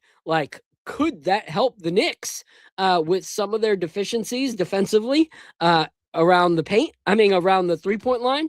And how important is that Giannis at least has some chemistry with somebody coming to the roster? That's two people with championship experience on my team. I don't see how I say no to that. You know what I mean? That's how I look at it. The dude went from Milwaukee, won a championship, and then went to Boston and helped them get a championship. It's something that's in his DNA. You know what I mean? He knows. Like, don't get me wrong, he's not a star, but he's absolutely somebody who knows what it takes to win. And he's not like the scorer that you would need him. You don't really need him to be a scorer like that. Even if he comes in and he's a bench role, like I don't necessarily care in what capacity he's here, because if he's replacing Deuce, I mean, I'm taking Drew Holiday over Deuce. You know what I mean? I'm sorry, and I'm not just throwing Deuce out the window, but I'm just saying if that ends up being the backup at the 1 or 2 or whatever spot that you have, the first guy off the bench, then I'm taking that, especially because he has that championship experience and he has that experience with Giannis, and just in general. He knows where he likes the ball. He knows how he's going to play defense, how he's going to defend, his mindset when he's in, when he's out, when he has to reel him back in and stuff like that. Those things matter, you know what I mean? And the same way when Jalen got here, you went and got Josh, you went and got Dante, you went and got Mikal. You surround these guys with guys that they're comfortable, that they've won before with, so yeah, man. And that's I think it's a good deal. I think it's a good move to make. Yeah. And so a lot of people were worried, because we talked about this, and me and Lee were pretty much, it was crazy. Me and Lee butt heads a lot when it comes to some takes. Sometimes he's like, that's the stupidest take. And sometimes I'm like, bro, all I hear is basura coming out of your mouth. Like, we have those kind of moments, but we love each other. And like, that's our friendship. But we were seriously neck and neck, just talking basketball and seeing things exactly the same way in that episode. So that's why you got to watch it, because that's like a 1 in a million like type episode. But people were talking about, what about the number fall off between Drew Holiday and Mikal? Besides certain games, if you look at the actual stats so far this season, Mikal is actually behind Drew Holiday in points per game for the season, rebounds per game, and assists per game to Drew Holiday. So Drew Holiday right now it is above him in all 3 of those categories. So that's actually not a fall off. And yes, I saw Mikal's insane game last night, and we're going to talk about that because it's very, very important. But I did want to share this because it was pretty cool. I've been sharing this with my friends, but I was in Dallas the other day, and I went through Lee's wallet, and I found a picture that made things really, really make sense on why him and I have butted heads sometimes. And that's because even though me and him are hermanos, and we're brothers in arms, he's also got other brothers in arms that I've ruffled feathers with. So this picture was incredible and was so telling of just what I've come against. So his friendship with Tom Thibodeau is so deep and so like rooted in years of, friendship and commitment to each other. So I completely understand why I've bothered Lee so many times before. So I apologize, Lee. Never want to step on your toes when it comes to, your hermano, your compadre. Look at that. So much hair on one side of the photo and so little on the other. It's crazy. The scariest thing about that picture is that there's nothing else in that wallet. He just only cares about him and Tibbs. That's it. That's it. Like, Lee was like, listen, I didn't get paid yet, but I got my picture. But I got Tibbs. I got Tibbs. Like, it's crazy. Like, it's funny because I go to stores and I'm like, you take Apple Pay? And Lee was like, do you guys take Tibbs Pay? And people were like, what are you talking about, bro? Like, what are you talking about? I was like, bro, let me handle this coffee, bro. They don't take Tibbs Pay here. So anyway, so that's funny. So let's talk about last night. But first, let me finish this pour so we can actually, let's wait a second on the second one. I'm way ahead of you, man. Might pour another one. I know I was talking you disappeared from the camera for a while. So somebody said that pour took you out. No, that's my boy Izzy. Shout out to Izzy. Now I'm on call right now, and there's a lot going on my property. Yeah. But luckily that wasn't one of those calls that I had to leave for. So that was something I could talk somebody off a cliff. No, I understand. I had to make that move. The nose on this is just so crazy. Every time I smell it, man. Holy right? crap. It's so so good. nice. So good. All right. So let's talk about last night's game. Okay, because that one was a little more promising, right? And let's see what I want to talk about first there.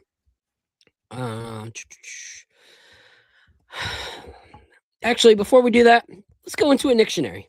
Because when our guest gets here, Let's do he's that. not a Knicks fan. He's not going to know how to figure that out. So we're going to do it with you guys and with our panel and see if you guys can figure this one out. I saw you guys stumped last episode, so I dumbed it down. All right. This is Dictionaries for Dummies. I wasn't here. All right. Yeah, that's true. All right. The week before, too. So, but this right here is going to be Dictionary for Dummies. Actually, Apollo did good that last episode, so I can't hurt him. But yeah, we had a full house of stumped guests last week on the episode. So this one's going to be a little bit easier for all y'all because I want to make sure that you guys can guess it. So this will only take a few minutes. I am sure of it. All right. Where's it at? Let me find the dictionary. Boom, boom, boom, boom, boom. All right. Here we go, y'all. Name this Knick player.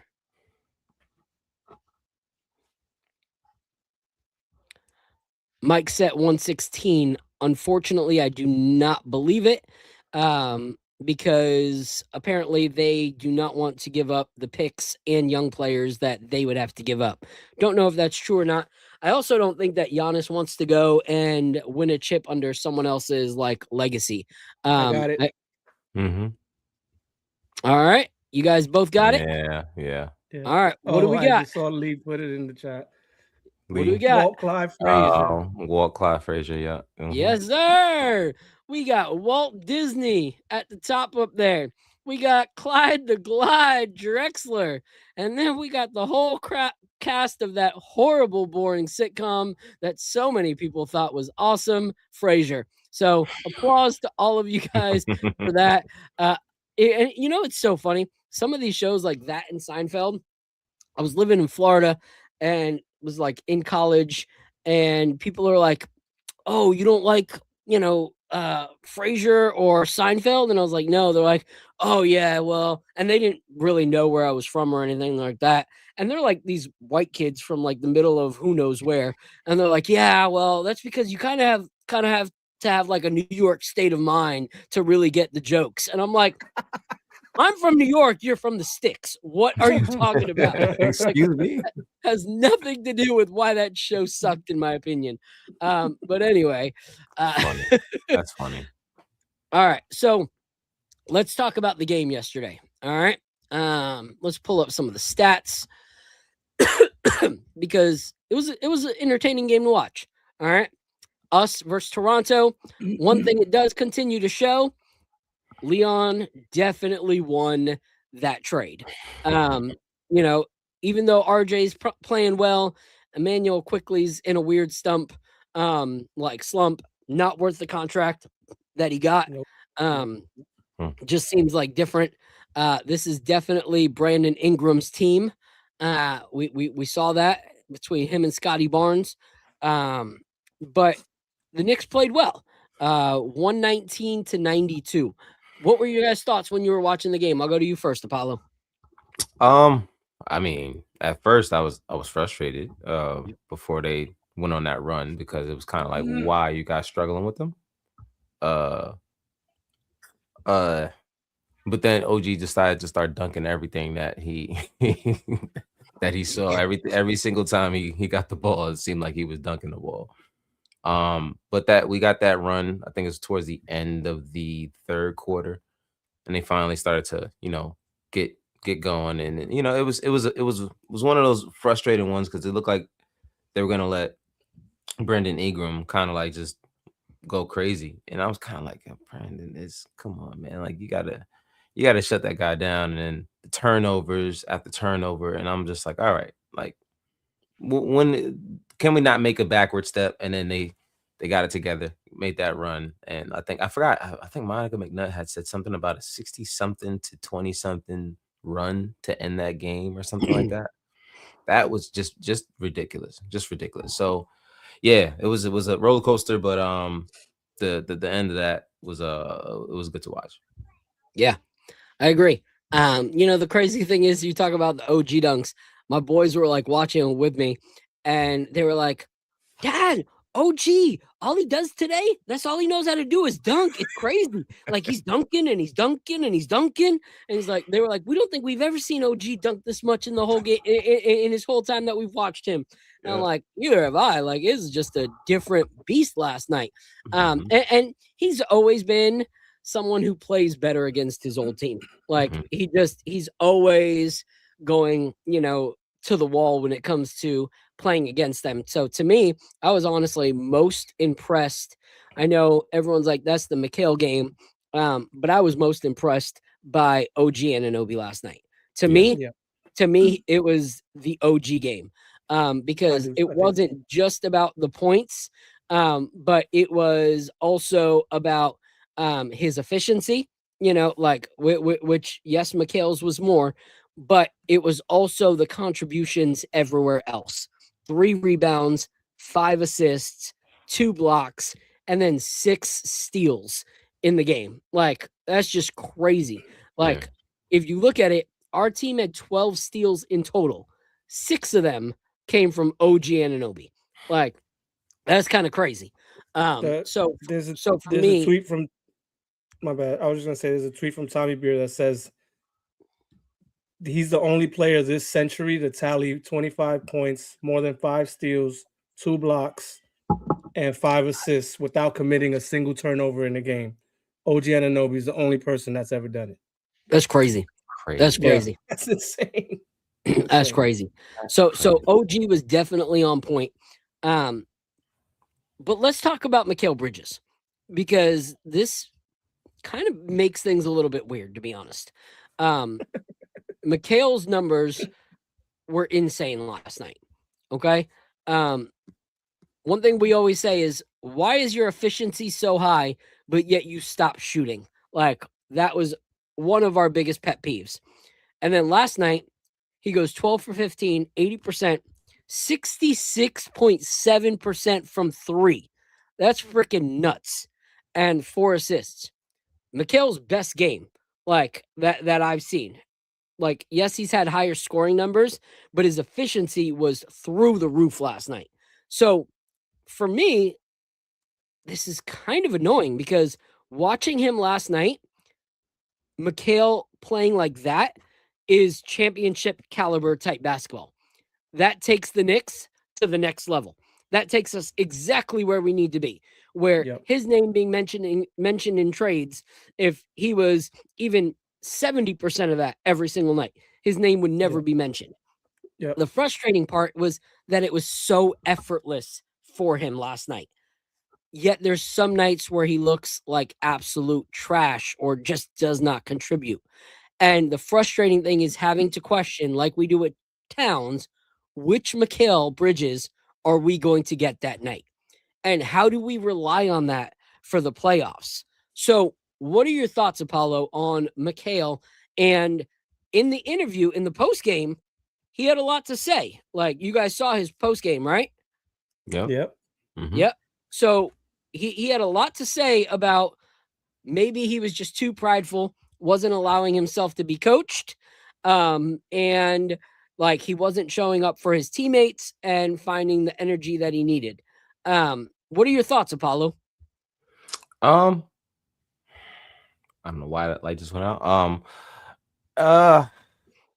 It's frustrating watching sometimes, because like you said, he's able to do that. He did get hot at the end of this game. I think let's say if he didn't go in that streak at the end of the game, he had like 4 threes, I think, like that.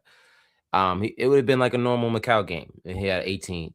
So I think Mikal is always this close to having these kind of games, and that can be frustrating to watch sometimes, because it's like he defers all the time, like and you don't need to defer, especially on this team when we're looking for someone else to just be aggressive with the ball, and attack, and that's the thing that I've always been annoyed with is, and everyone started to talk about it now, is I think he averages 2 free throws a game for his career. I think that's something like that. So it's, he doesn't really go to the free throw line a lot, because he doesn't really attack, which it's, you do what you're good at. He's really good at hitting the mid range and hitting guys in the fadeaway, even pulling up threes. So my thing is if that's your strength, then let's see that more often. And that's kind of what we saw last night is, him taking charge, and he even got to the basket a few times, Euro step in the paint. Just I know he's scared to get injured. He plays like he's scared to get injured, and that kind of frustrates me. And that's why he comes off as soft to a lot of people, because it's like, he's plays not to get injured, and it. He's Iron Man, but it's not like he's running through walls out here, Yeah.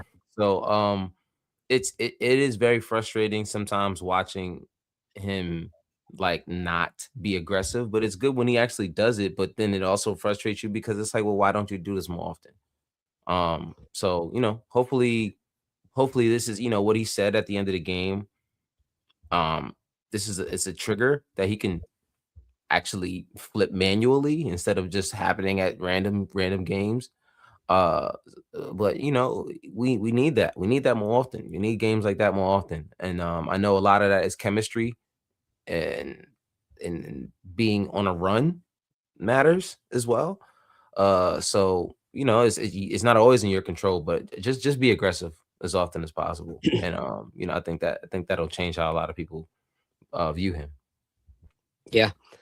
Yeah, and it's just one of those things where at the end of the day, it's so hard to decide how to move forward, because that kind of play is what would set us apart.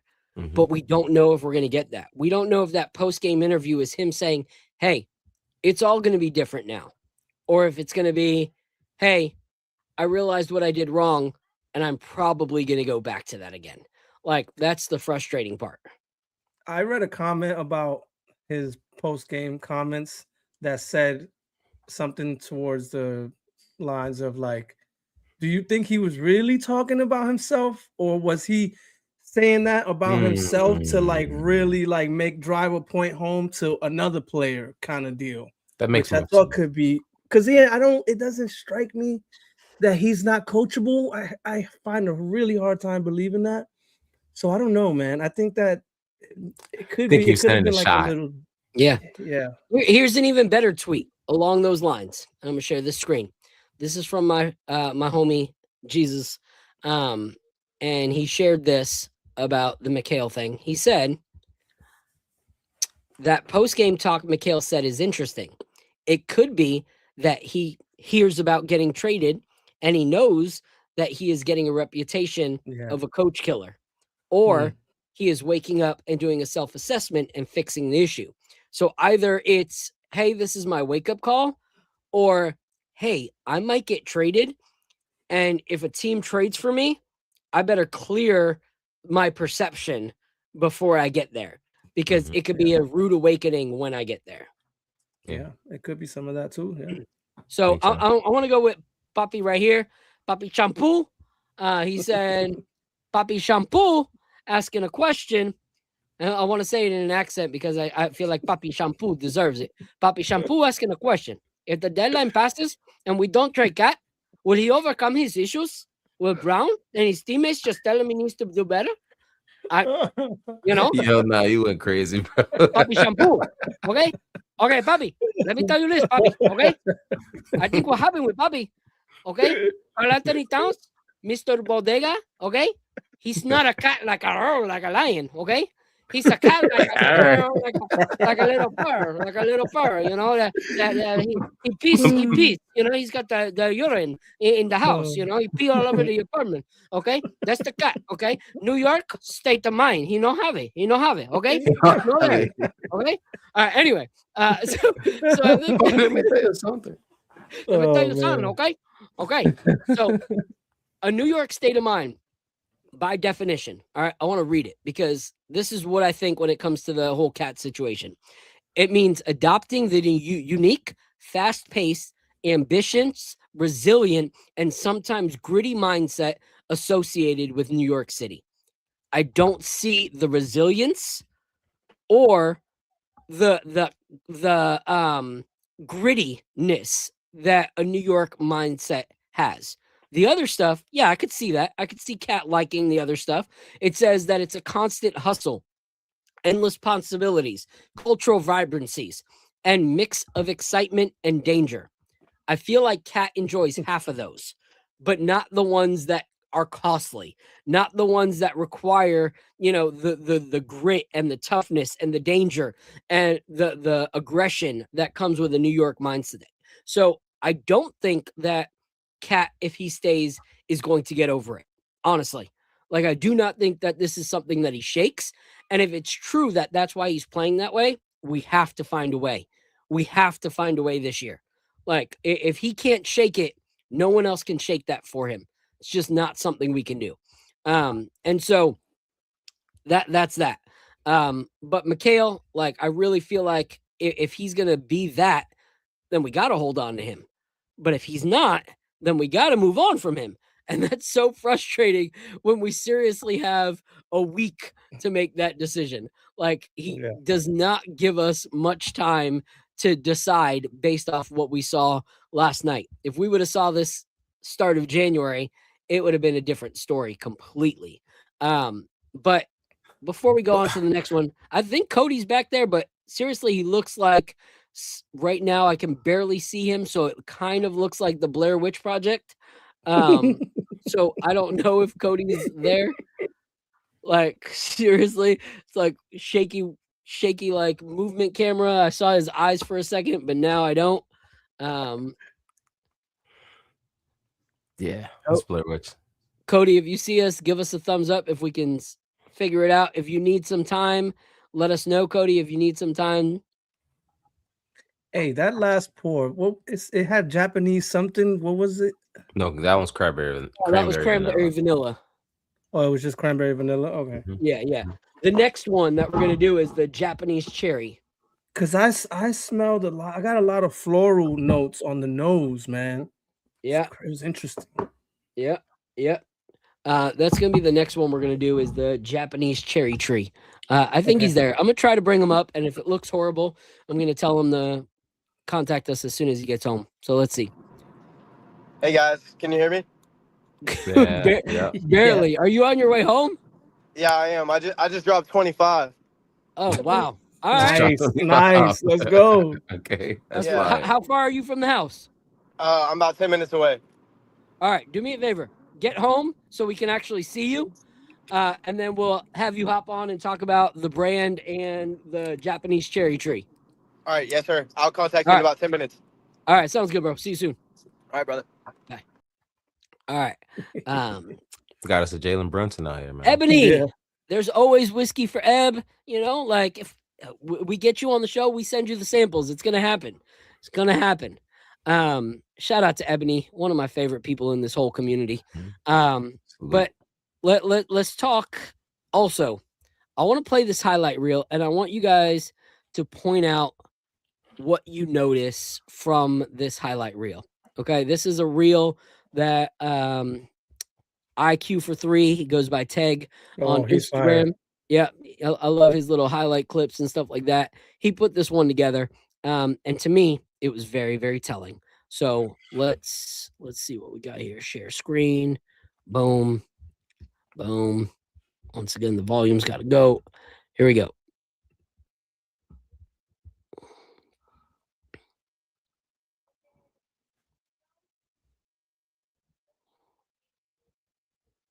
That was nice. Aggressive to the basket.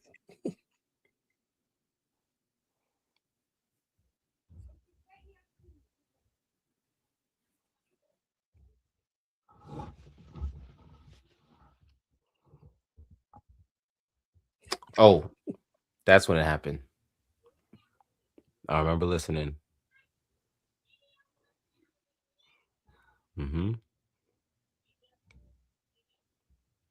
What's going on? Since when is he doing all this driving? Yeah, he does not play like this. Like, What's going on? crazy. Yo. Even the way he's taking his threes, like no hesitation. I realize NBA players, a lot of these NBA players, they get into it with fans, and once they get into it with fans, all of a sudden they start. It's like they wake up. And I noticed that when he started doing the travel thing, I was listening when that happened. I even thought, I'm like, did he travel on that play? He caught the ball a couple steps and took that. You guys tell me real quick. Mm-hmm. One thing that stood out to you from that video, and then if you don't catch what I'm trying to show, I'm going to replay it. Apollo, what are your thoughts first? Can you hear me? Yeah, I hear you. Okay. Yeah. Him driving to the basket every play, pretty much. All right. What about you, Al? That's what stood out to me the most was him driving to the basket. I did notice he was jumping straight up on his threes and just not hesitating on his threes. He looked way more confident shooting the ball. But the most eye-opening thing was him going to the basket. Okay. Yes, but no. Let's watch it again. All right. Let's watch it again. In a post?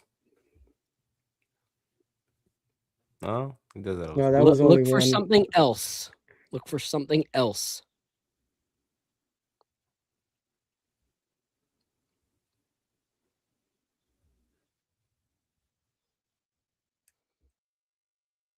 Cats on the floor the whole time? Nope. But wouldn't surprise me.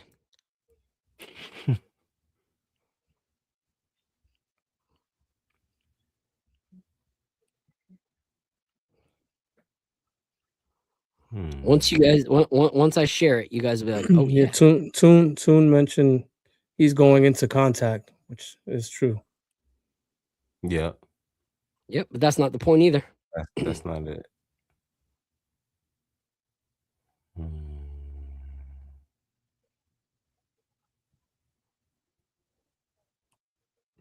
Okay. It's all assists. It's all assists. But in all of those but 2 plays, Jalen Brunson's not on the floor. Oh, okay. And when Jalen Brunson is in 2 or 3 of those plays, he's not facilitating. It's someone else that's causing the movement. It's a pass by Brunson, 2 passes by Hart, a pass by Towns. Jalen Brunson didn't have the ball in any of those possessions. And in that second half, more than 2/3 or 3/4 of those were from Tyler Kolek. So all of those opportunities was just be moving and we will find you. A lot of times what you see with Mikal Bridges is a dribble handoff and Mikal having to figure it out. In none of those did Mikal have to get aggressive. The movement opened up the opportunity that all he had to do was lean into it. Like it was a cut with the perfect pass that all he had to do was pick it up and drive. It didn't have to start at the top of the key, him then have to get aggressive and then have to get a bucket. The only one that it was actually aggressive on his end was that first one, which was the post up. All the others were him being in motion and being willing to be aggressive in motion. And so that's one thing that me and Lee were talking about today. I was like, is this something that we need to pay attention to? Because Josh Hart was looking for him on the move, was looking for the cuts, was looking to dish out to him. OG, willing to draw traffic, dish it out to him. Kolek, constantly looking for him. And so Kolek was a facilitator in so many of those shots. And if you look at his numbers, Kolek had 10 assists in 20 minutes and was the highest plus minus out of any Knick in that game. And so when our team actually moves the ball the way Mike Brown says he wants the offense to move, it unlocks something in Wingstop offensively. what we've wanted from OG and Mikhail seems to happen a lot more effortless when the facilitating was not done by our captain. What are your guys' thoughts on that? I'll go with you first, Al. Man, that is interesting. I did hear a lot of that chatter on Twitter today. A lot of folks were saying that, as soon as Brunson hit the bench, that's when the ball movement picked up, right? Cap didn't have his best game yesterday. He was 5 for 13, 4 assists. But I think it's facts. When he's not on the floor, the ball is moving a lot more. We got to see this in a bigger sample size last year. Remember when he hurt himself and he missed like 15 games? We saw, Mikal Bridges and OG Anunoby take huge steps offensively, right? So yeah, it's the proof is in the pudding there. I think the way that he plays again is coming under fire a little bit. I think, and this goes back to the conversation we were having about Giannis and how he's going to be second fiddle. It's like, dude, like, get your team going, get your guys going. It's only going to end up opening up more shots for you or easier shots for you if they're dangerous. And towards the end of the game in clutch time, you're going to be the one getting the ball anyway. So, like, you got a clean at least 7 field goal attempts coming your way down the stretch. So pace yourself for the rest of the game and get your guys going. He really needs to take heed to that and start doing a lot more of that. And that makes me go, huh, okay. And Apollo, I'll have you touch on this. We talked about how maybe Mikhail in his interview, was he really talking about him or was he talking about something else? One of the things he said was showing up for my teammates. Like, is there any possibility, that like he saw the fruit of other people dishing to him and that was part of his comment? Because if you look, Jalen, I was ecstatic earlier in the season seeing 8 assists, 7 assists, 9 assists here and there, like every once in a while. But it was still a progression. It wasn't like a Tyrese Halliburton, like 16 assists kind of, point guard. But I was like, oh, he's at least trying, he's like dishing and stuff like that. But to see that, like, OG had more assists, Hart had more assists, Mikhail matched his assists, Kolek blew him out by 6 assists, like, do you think that could have anything to do with, the team not fully transitioning into this system? Is that as soon as we revert back to an isocentric, way of play, these guys feel like they're cuffed, feel like they're, completely taken out of the game? What are your thoughts, Paulo? I think so. I mean, it's something that even when we played those games without Brunson, I don't think we necessarily won a lot of those games. We might have won. I don't know how many we won at those games. But the ball moved a lot better. There was been a few times where this year, even last night, I'm watching the game and he brings the ball up. The one thing that does frustrate me about Brunson, and I don't really speak too much about things that frustrate me about Brunson because he's my favorite Knick right now, obviously. Well, outside of Josh, but anyway, is he brings the ball up and he walks it up. Like, he doesn't put pressure on the defense. He allows the defense to set up in a way. And to me, that's why we've always had like the slowest pace, one of the slowest paces in the league. We don't really get up the floor. You know what I mean? We kind of lollygag up the floor. Even when you have to inbound the ball, you know what I mean? Like, yeah, they scored, but inbound the ball, let's get up the court, put some pressure on the defense, just try to make things happen. And when he does that, he plays better. I think he plays better when he's at that faster pace. When he's at the slow pace, everyone knows you're about to go into ISO. That your own teammates know it as well when you're about to go into ISO. And there was even some plays last night where it was kind of like the shot clock was running down and he's then in like 4 or 5 seconds left, he passes to somebody.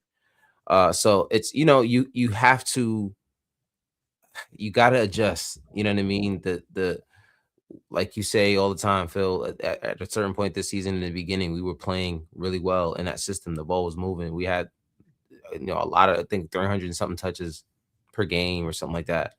And guys were passing the ball, and that's kind of something that we moved away from. Brunson, yeah, he's the captain. He's the guy who, you know, without a doubt can get a bucket whenever, but you know, like I said, I'm usually the kind of guy like, listen, no one else can go get a bucket. I mean, and it's the truth. There's no one when the ball isn't moving, when it's just, you know, when they lock everyone up and the ball isn't really moving like that, there's no one that can just break down their man outside of Brunson as well as he does. There's just nobody that can do it. But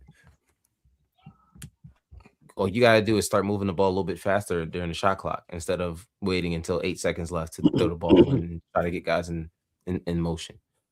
So yeah, man, I think it's something that we have to see if the coach can nip it in the butt. Is he gonna let it happen, or how's he gonna adjust to that? Because that's a different that's a different level of things. Our guys frustrated with how much he's just, you know, taking the ball out of their hands when they could be effective. That's what I was gonna say. Is like, Yeah. one. I heard somebody say, I forgot what coach it was, that they said they coach their best players on the team the hardest. And I'm just like, are we sure that Brunson is being coached this way? Like, who's holding Brunson accountable? And that's the part that bothers me, that his dad is there. Because I'm like, can we truly hold him accountable in front of his dad and stuff like that? Like, that adds a little bit of a different dynamic. But who are we sure that that's happening? Is he getting coached hard, or are they just letting him do what he wants to do? He's getting away with a lot, because for 2 years in a row, we've heard coaches say that we want to be playing fast, and we end up playing at the bottom pace of the NBA. And that's clearly because that's how Brunson wants to play. Facts. Yeah. Yeah. And that's the thing, is like, I think in order for this Knicks team to win, we actually have to distribute. Like, there is no ifs, ands, or buts about it. Like, we can't be that predictable. But without further ado, I got Cody from one of my favorite brands right now, Good Times.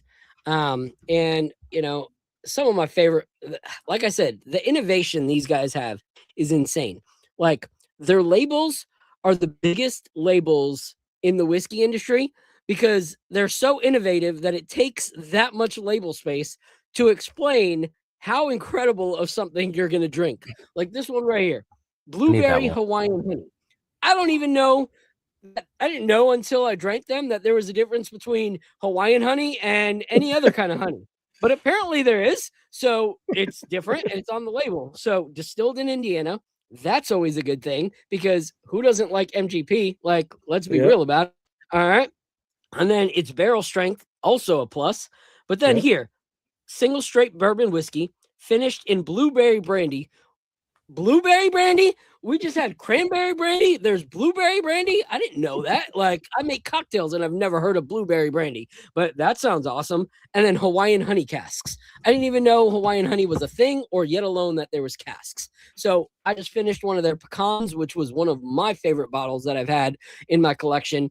And the only thing that sucked about it was that it was one of these tiny bottles, and I kept nursing it. And I was like, I don't want to ever let this go. And then I made some pecan old fashions for me and my wife the other day, and it's gone. But I'm excited because I'm a huge fan of this brand, and I'm looking forward to having Cody come up for a little bit. He just dropped 25, I believe, on some schmoes that were playing some basketball with him. So even though he might not follow the New York Knicks, he's a hooper. So give it up for Cody from Good Times. Guys. Yo. What up? How's it going, bro? I'm good. How are you all? Good, man. Good. Where you at? Good, man. I'm at my girlfriend's house. I know. We just got done playing basketball. We had a long game. It was double OT, and we won.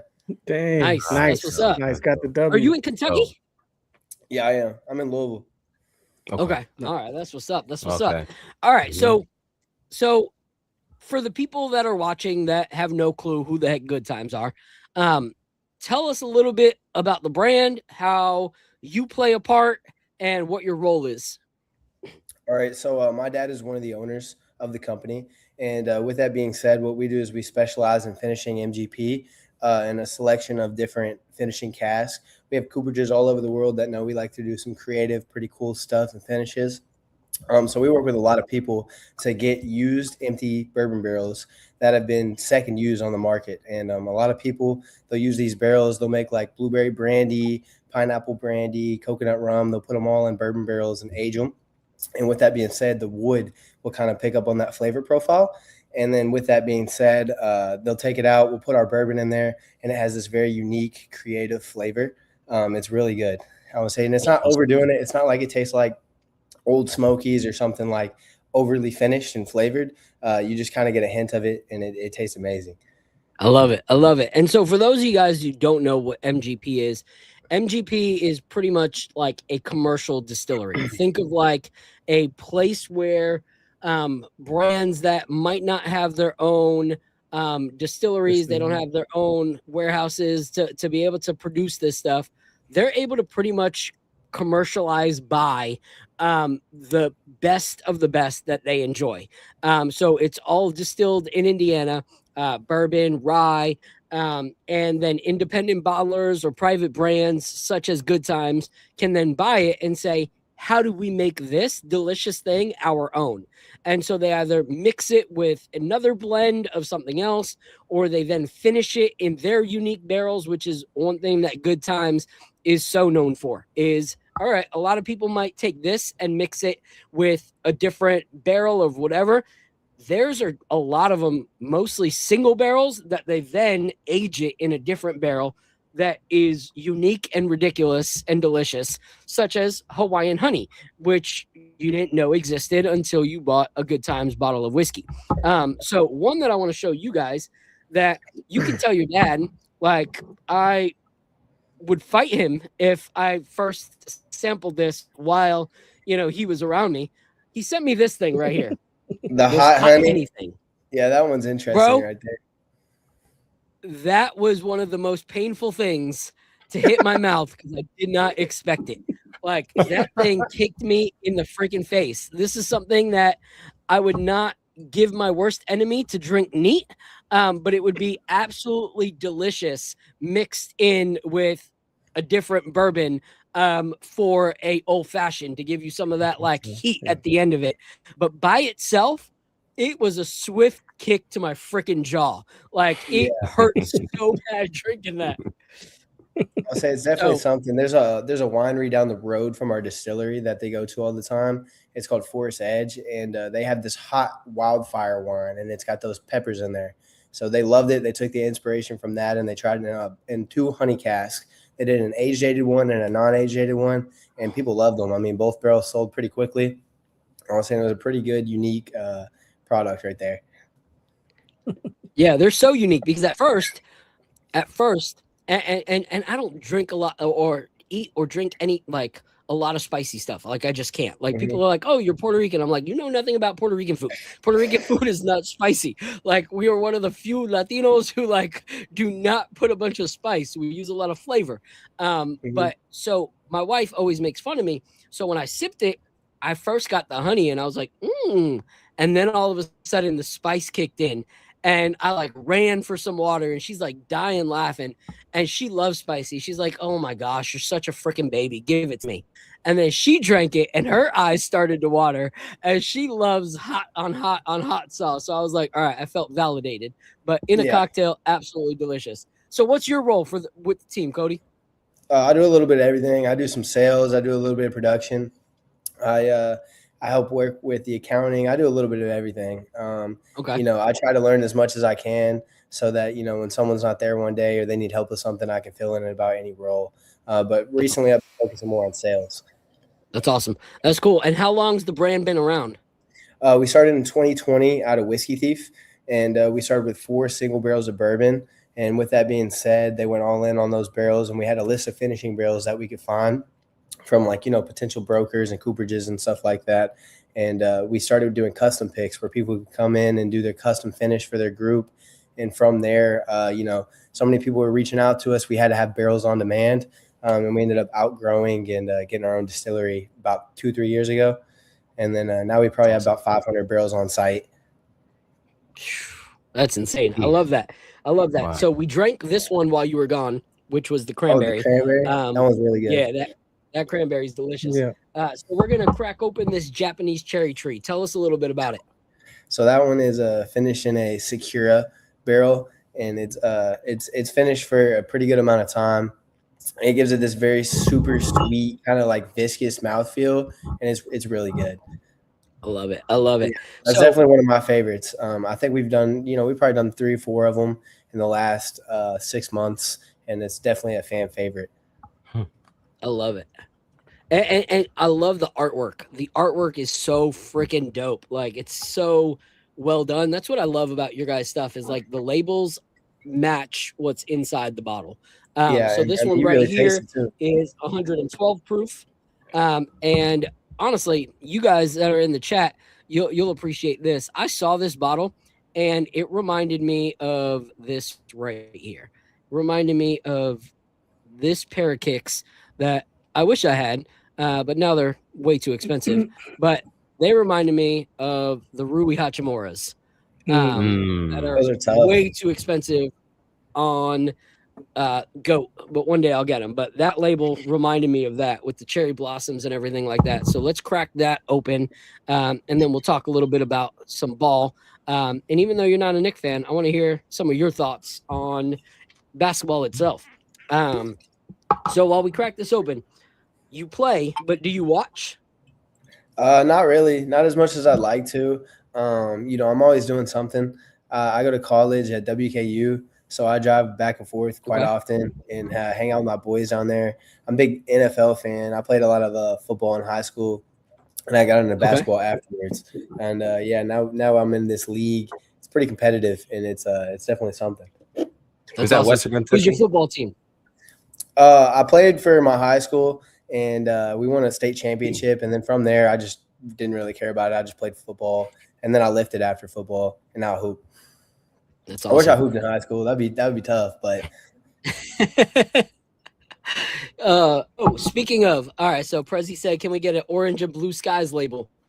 I will talk to his dad and see about picking a bottle. That's one thing that we want to do. We've talked to a lot of the brands that have been on, and all of them are pretty pro Nightcap picking some bottles. So we might try to do something by playoffs where we come up with like, a bundle of like 5 to 10 bourbons that we've picked as the Knicks Nightcap for you guys to try out. But I will let you know, Apollo, unfortunately, I don't know why you didn't get sent this one, but this right here.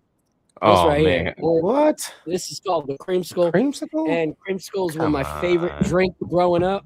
My favorite snack growing up. So I requested that one personally from Cody's dad, and he sent it over so graciously. That's why I didn't get it. Anything that's orange and blue skies will have a little bit of this creamsicle taste to it. So, all right. So Cody, sit for a second as we talk a little bit more about the Knicks, and then come back to you. But guys, so we're talking about trades. We're at that point. We have. When's the deadline? It's the 5th or the 7th? 5th. 5th, right? Okay. So besides the 2 that we talked about, do you guys think that the Knicks make moves? Because one thing that me and Lee were talking about is looking at the Knicks in the month of January, and then looking at how we played against the Kings in this last game. I'm still not convinced that we are title contenders. I'm looking at some of these other teams, I just do not believe that we are currently title contenders. And that's not hating. That's just me trying to be realistic. The fact that we are tied with a Boston Celtics team that doesn't have Jason Tatum and traded their championship pieces away, in Porzingis and Drew Holiday, and are riding on the backbone of pretty much Jaylen Brown and Pritchard, they're still tied with us, so I personally don't see us going 7 games and winning against an OKC, a Spurs, a Nuggets, a Rockets. You know, even sometimes the Sixers, I'm like, all right, if Embiid has the kind of games that he's been having and he can do it for 4 quarters by the time playoff time comes, because against us, first half, he was crazy. And then he slowed down in the second quarter. I mean, in the third quarter and fourth, because he was gassed from coming back. But if he's able to do what he did in those first 2 quarters and what we saw him do in the 2 games prior to ours, I don't know if we go 7 games against that team either. So what are your guys' thoughts? Do the Knicks need to make moves to be title contenders? I'll go with you first, Apollo. Wow. To be a title contender, I gotta say yes. I think they're a really good team. I think they are. I still think they're a Eastern Conference Finals team. You know what I mean? I just don't think that they haven't shown me enough that they can be a title contending team. This as the way this team is currently constructed. Personally, I think there's some tweaks. You're seeing him sit Cat. You're seeing him sit Jordan Clarkson. There's talks about a Yabusele trade. I think there's something that kind of needs to happen to make things flow a little bit easier for the guys. And just to make the chemistries mesh a little bit more. And I'm not sure if I said the other day, I'm not sure if we have everything we need staff wise and mentally to get to that plateau that we need to get to. I don't think we have it just yet. Yeah. What are your thoughts, Al? I think we got to make a trade. If it's not the Giannis trade, I'm okay with that. If we don't take that swing, I go back and forth on the Giannis thing. I have huge concerns about his Achilles. You know, I joke that I'm going to add CAS to the rest of my name. I'm a certified Achilles specialist because I swear that dude's going to pop his Achilles as soon as he comes here, and it's going to immediately shut our window. So that just like terrifies me. So if they decide not to do it, that's okay. But we do need to fix this roster. I think this roster has flaws. It's a flawed roster. It was put together a little bit clumsy. We are very short. I hate how small we are. And that brings me to a fan favorite. If you go on my Twitter, you will see that I tweet about this all the time. I think the Knicks need to sell high on Deuce McBride. He's a 6'2" shooting guard that we can like he for as much good defense as he plays, he ends up in a mismatch because they do hunt him all the time. He always ends up on a taller player that shoots right over him. I love Deuce. Deuce is great. He has tremendous value. I think he has a lot of value in the trade market right now. He's a top performer for the Knicks right now, so it's gonna hurt to let him go. But I think we lack size. We need another wing, say a Sadiq Bey or Najee Marshall. And in order to get one of those guys, we're going to have to give something. And I say give up Deuce, like sweeten the deal with Deuce. Deuce is also contract eligible. He's going to command a $90 million salary, some people are saying. I just don't think we should spend that on a 6'2" guy. We already have a 6'2" dude. You know what I mean? Now, if Deuce was 6'2" and was a point guard and he could be the backup point guard, I would have no problems with him. But he's not. So now he has to be playing shooting guard. And so now he's paired with the point guard that's another probably 6'2" dude. And so that's problematic. Like Deuce needs to be paired up with the big point guard, like a Luka or like go somewhere like, I don't know, maybe like a Denver where he has Joker running point, you know what I mean? And then he doesn't have to worry about running point. Like, but he's a little bit of a clumsy fit here on the Knicks. I know that he's great. He's a fan favorite, but I think if you think about all those things, he's a good trade chip that could net us something that we need. And I think we need wings a little bit more. Yeah. It's hard because for me personally, I'm a huge Deuce fan. Like, and for someone who has wanted to see someone not just become a Knick in a draft, but stay, for years to come, Deuce is not someone I really want to trade. But my whole thing is, if the front office is planning on letting him go and not signing him, then we need to trade. You have to trade him. Yeah. At the end of the day, that's the only way I say trade Mitch either, is if they've already decided that those players aren't coming back. If those players aren't coming back, you don't let them walk while they have value and get nothing in return. You got to get something. So that would be my trade to that. Shout out to everyone in the chat that's still rocking with us. No, Prezi, we do not gut the team. I think the only way I really want to do a Giannis trade is a 1-for-1. And if they need some second rounders, or they want to get rid of another player off their bench and they want Yabusele in return, take Yabuti, and do what you got to do with Yabu over there. I appreciate his good attitude and, his effort these last few games, but it's just not enough. So shout out to the chat. Shout out to Cody's girlfriend. I know she was in the room earlier. Appreciate you and letting your man, not be on girlfriend time and hanging out with a bunch of basketball players after he just gave up his night with you to hang out with some basketball players. So it's just like basketball on basketball on basketball with a side of whiskey. So shout out to Cody's girlfriend. She's the true MVP. Yeah. But guys, here's the thing. I thought that when Trae Young got traded, that it was going to be a wildfire of trades that came after that. And it's been completely silent since that trade, which means to me, the last few days of the trade deadline are going to be crazy. Yeah. And the reason I say that is not because, I'm just going off of my own hunch that I think it's going to happen. But if you look at the contending players, a lot of them on these teams, they've just faced injuries that change, what can happen long-term for their season.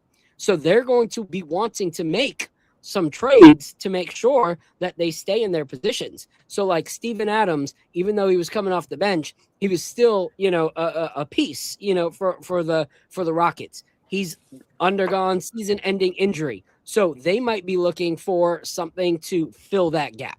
They might be looking for something to fill, their need there.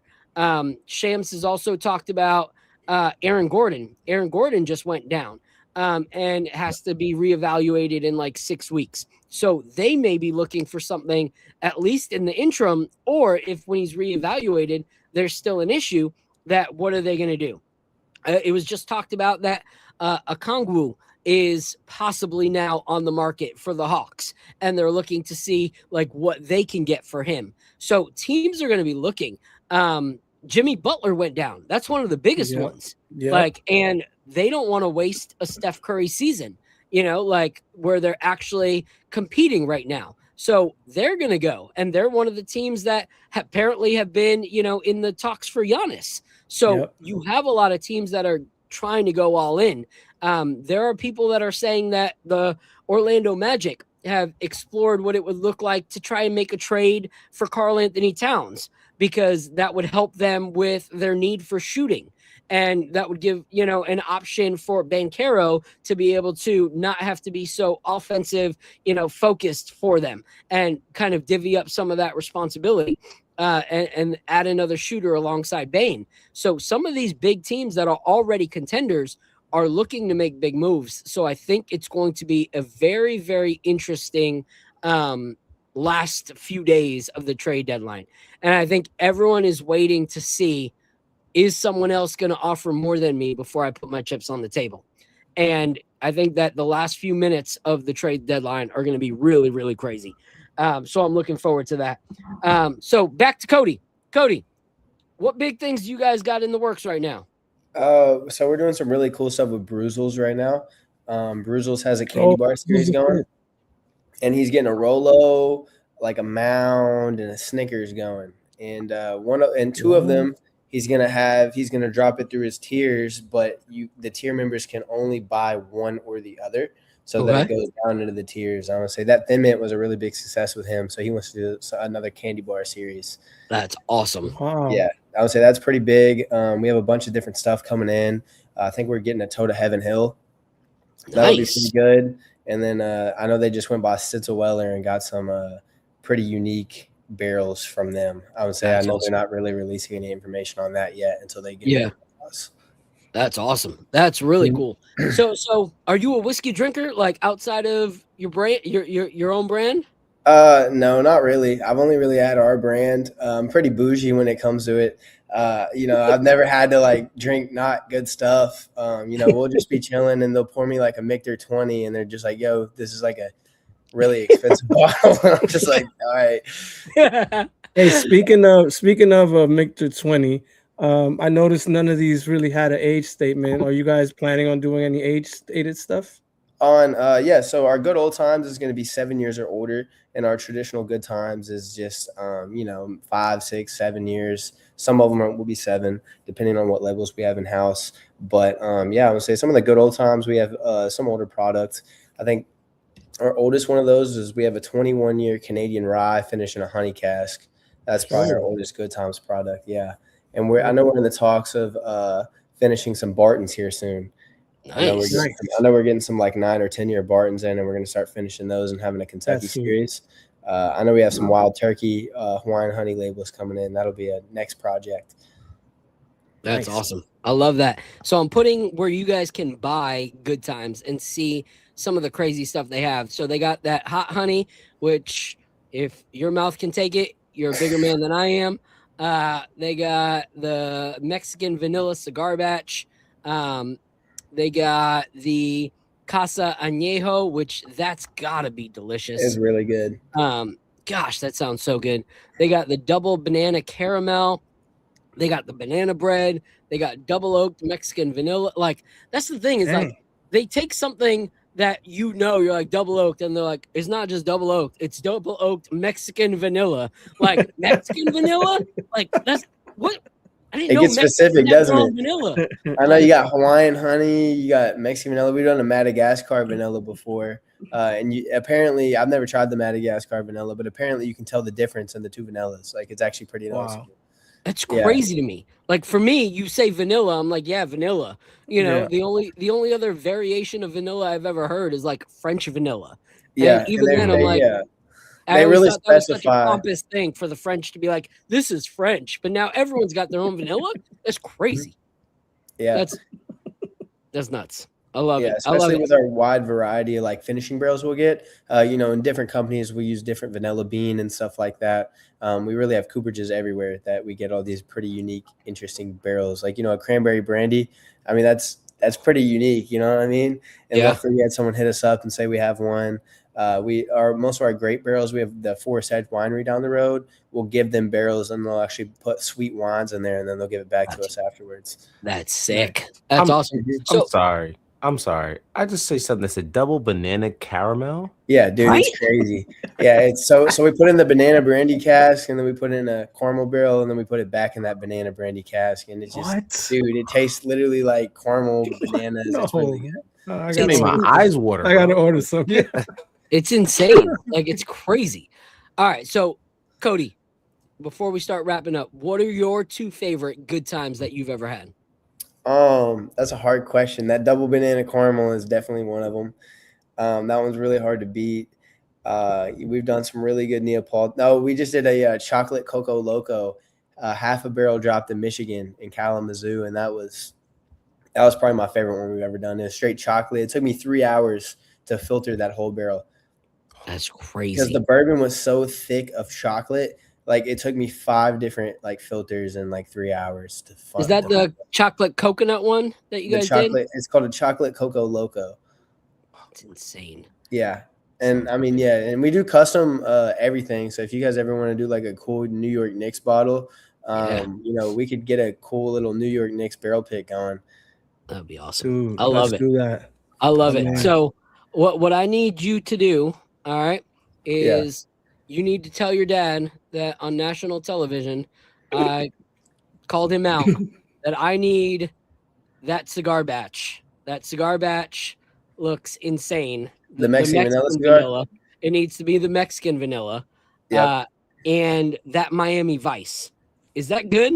The Miami Vice? Yeah. So on the one we have now, We have a few in the gift shop, and they're very strawberry forward, coconut Okay. strawberry, a little bit of pineapple. It's really good.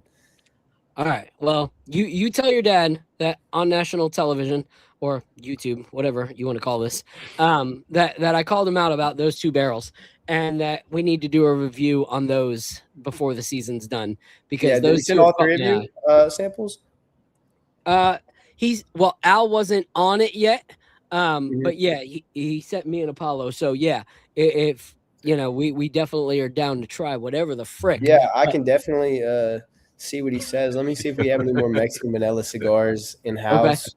But if we do, Hey, I can see what I can do. All Can right. you talk? Yeah, I actually love cigars too. But can you talk about the subscription? Yeah, you love them too. Hey, might as well. Yeah, just send everyone's information to my dad, and he can get those over to you. Okay, I'll Can you message him talk tonight and let him know I put him on blast. Yeah. Can you talk about the subscription service that you have on? Oh yeah, so we actually have a subscription service where every month we'll ship a bottle directly to your doorstep. It's $120. I believe shipping is $20 as well, and we send some pretty unique bottles. We definitely are sending some of our top tier stuff, trying to get members. Some months we've sent 2 bottles.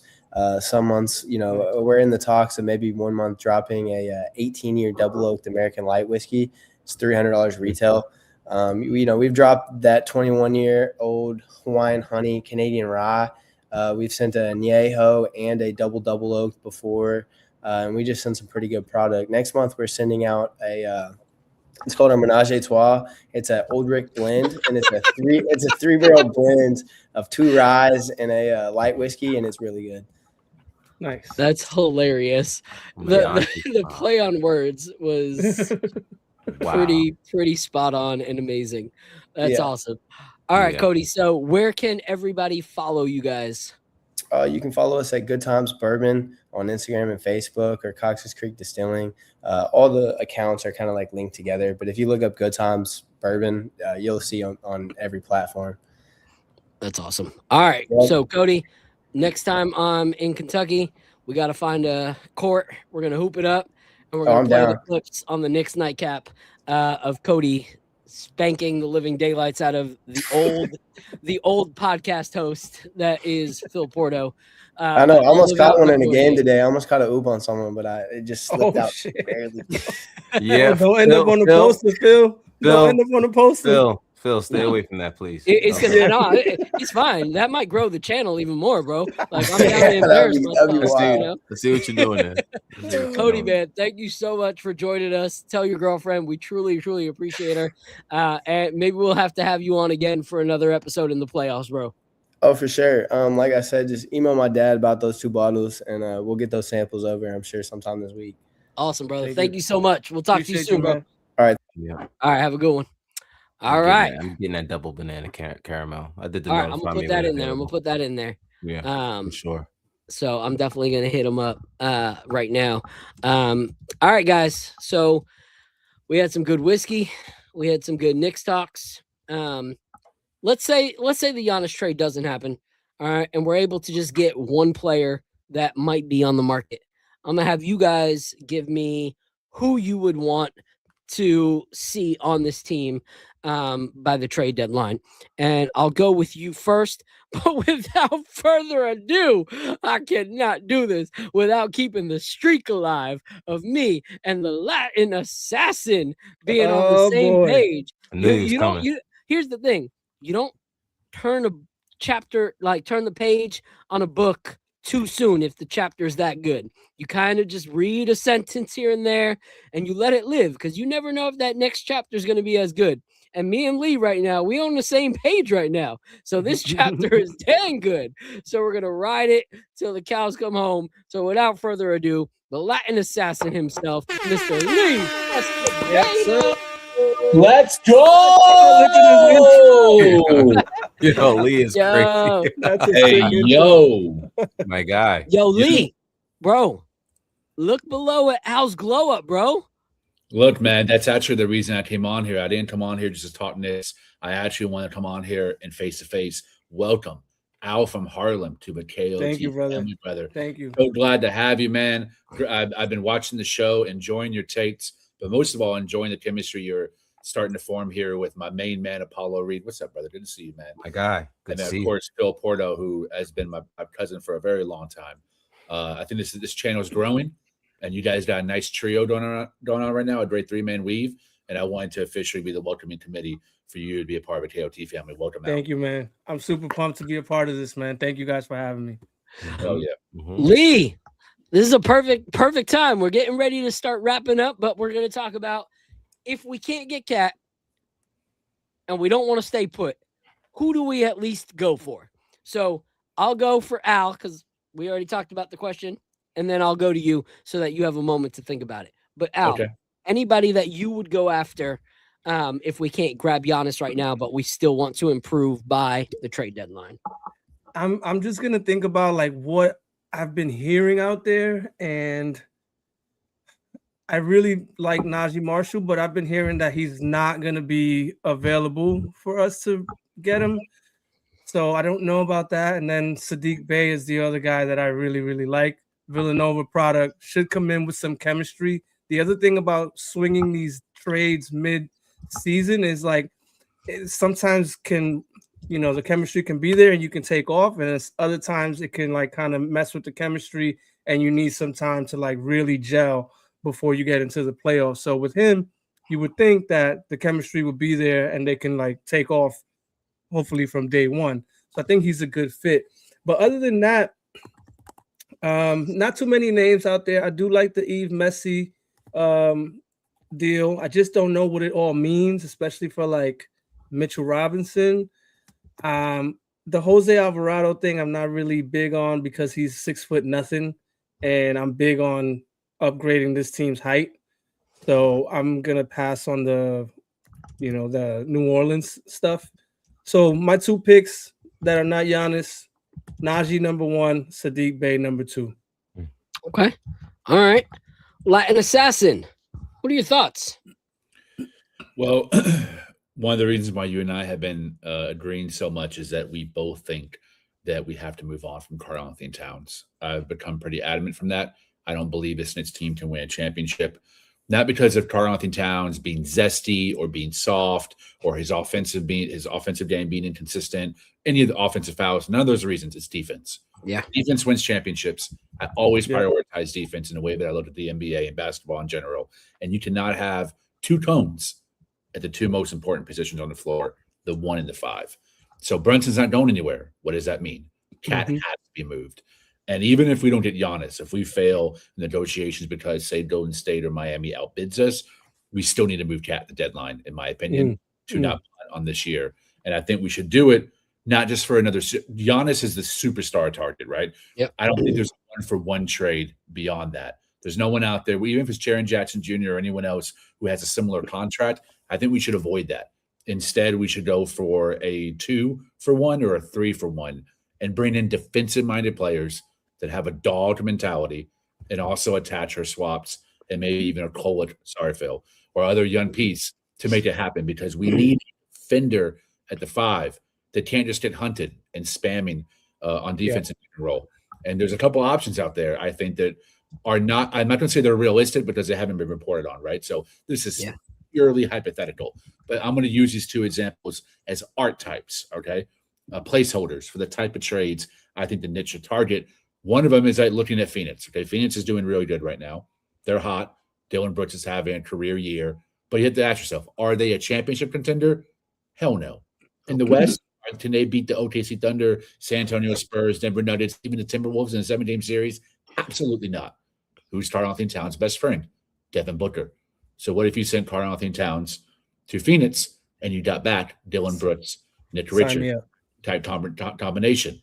Now, people will be like, Nick Richards, bum, he's in out of the rotation. All these things are true. But to add a Dylan Brooks, a more movable contract down the line, should you want to upgrade later on, that's an easier contract to flip than Towns, whose contract, I believe, is ascending into next year.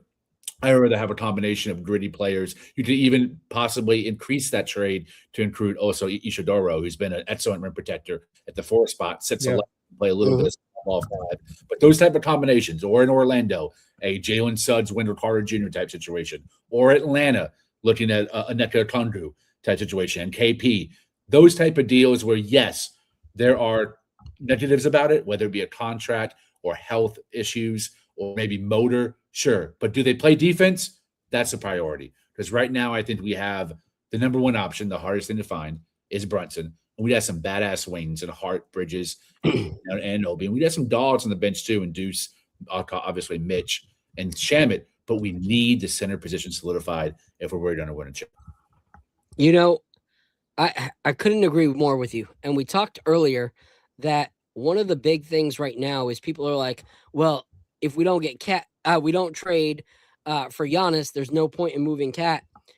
We talked about it earlier in the show. If Cat is really that shaken up that he was talked about in trades for the summer, and that's affected his game, you don't think that that's going to continue to affect his game, that he's been marketed up to the trade deadline, and knowing that if it's not now, it's in the summer? No, of course it's going to affect him, because he's not the kind of player that's going to prove you wrong, and play out of his mind so that you doubt it. He's going to prove you right and continue to digress, and you go, dang it, we should have done it last summer. So for us, it's something we have to move on from. It's something we have to look into moving on from, even if it's for, expiring contracts that we then move on from this summer. At least someone that's going to try to put their all in to helping us win a chip this year. Because I don't think that Karl Anthony Towns at this current state has the DNA that we need to win a chip. And so I agree with you. It doesn't have to be a blockbuster trade for me to move on from Cat. And that's not to say that Cat is not a good player. That's to say that this season, Cat has proven that he's not our player. He does not fit what we need here at the New York Knicks in 2025-2026 season. I think I tweeted this today too. I think that obviously I'm assuming this because I'm not inside people's heads, but I think a lot of the fear of breaking up his core is it's based in fear. You don't want to break up a team that you've been watching for a couple of years now, that you really like, that is fun to watch when they're really hot. Yeah, I get change is not a comfortable thing, but sometimes, especially contenders, all of them have to move on from either one or two pieces in order to really enact the true championship window. And when I think about it from a defensive point of view. I'm not thinking about this at all from offense. And we've really lost the plot when now we're trying to excuse Karl Anthony Towns' play or his contract based on how many rebounds he's given us. It's but the 22 rebounds. What? Andre Drummond will give you 22 rebounds for $5 million a year. The rebounds are that's not the issue. We need consistent rim protection, consistent defense in pick and roll coverages, someone who can actually close out on a shooter at the 5, or God forbid, switch on a ball screen against a wing that can hold his own. That's not Karl Anthony Towns. It's never been Karl Anthony Towns. It has nothing to do with age or attrition or injuries. It's not his player profile. We need a rim protector. We need Brunson to be contained within 4 elite defenders sharing the court with him at all times.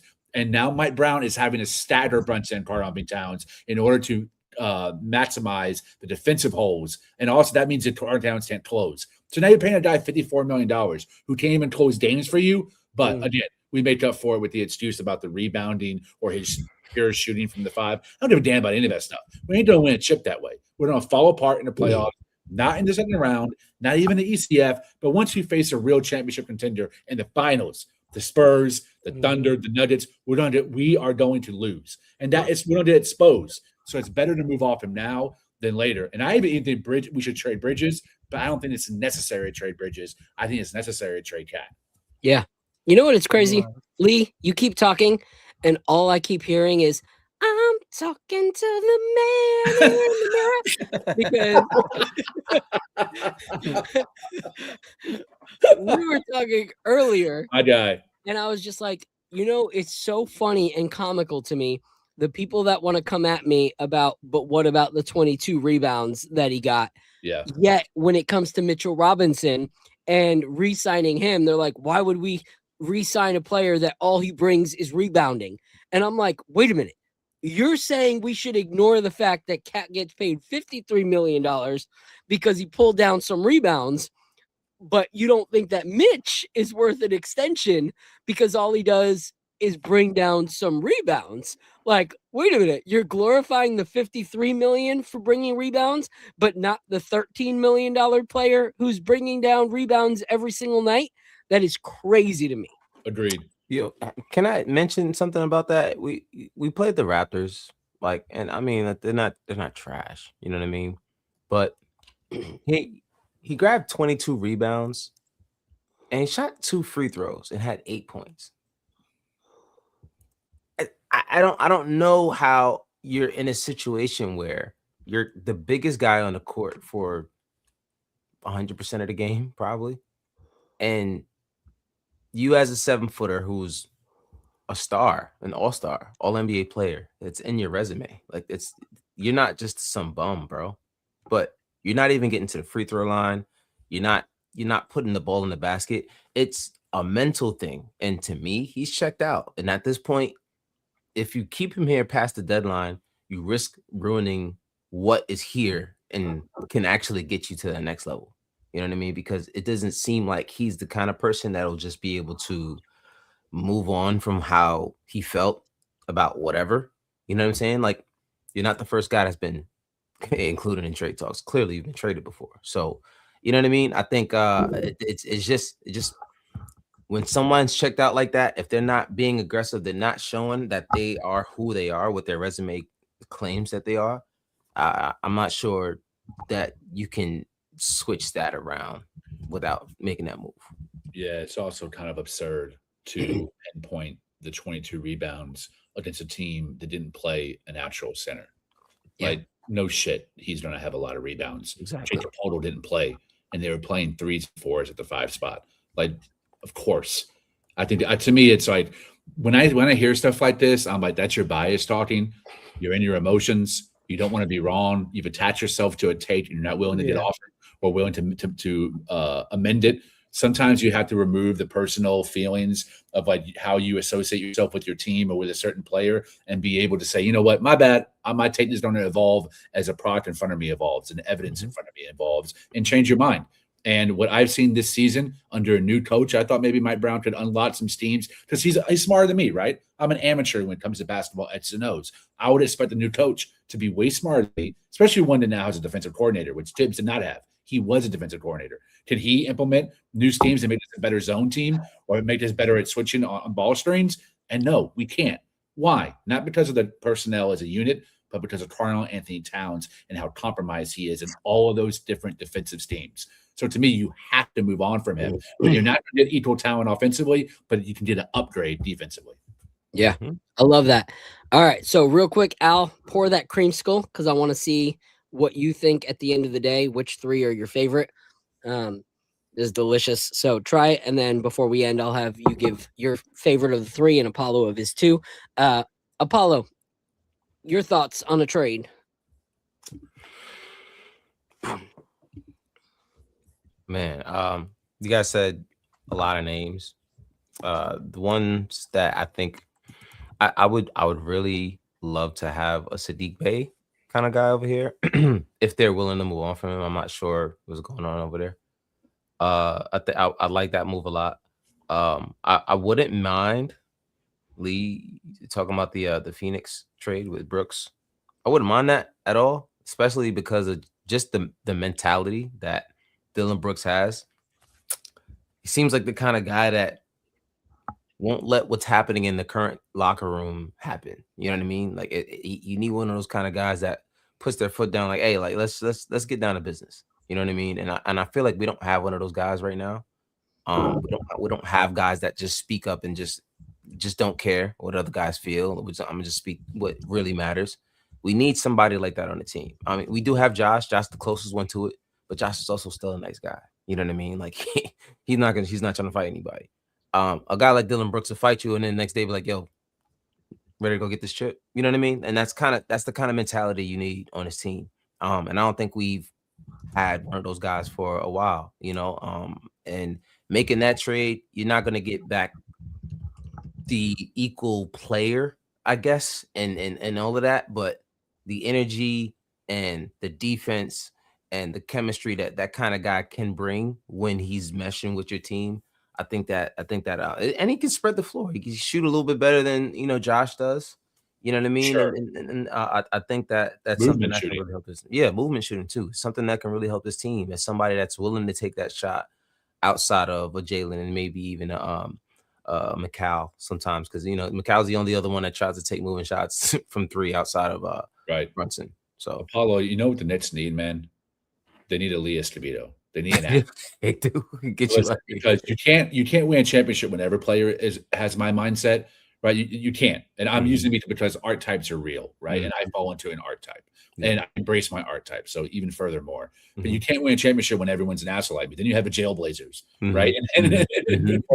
Or Denver during the mellow days. You need an assortment of personalities that balance each other, right? Sometimes someone pushes you further into the realm to where conflict breeds a hierarchy of the totem pole of who is everyone's role, who's at top and who's at bottom. Other times, you need someone to smooth over voice and say, you know what, this isn't the time for dissension. We got to lock in, put our egos aside, and get to business. Right? I'm not the right person for that. I'm the one that brings conflict and starts putting the best idea to the rising top. Right. And I think we're missing that. That person can't be PJ Tucker, the 15th guy at the end of the bench. It needs to be someone in the rotation, even more likely someone in the starting rotation that can hold Brunson, Cat, Bridges, and OG accountable when they're playing like punks. Yep. Exactly. I love that. Yep. All right. So I'm just going to go off the top turnbuckle. All right. Like this is. Here we go. Oh, man. Might as well just go. Lee's not going to agree with me on this one, so I'm jumping off the page. But just because I'm having fun, because I want to end this on a fun, ridiculous way of doing it. Because I am, like I said, wanting to get off of this Cat deal. Because if he can't get it together now and help us win because of what happened in the summer, we're wasting time, like we are.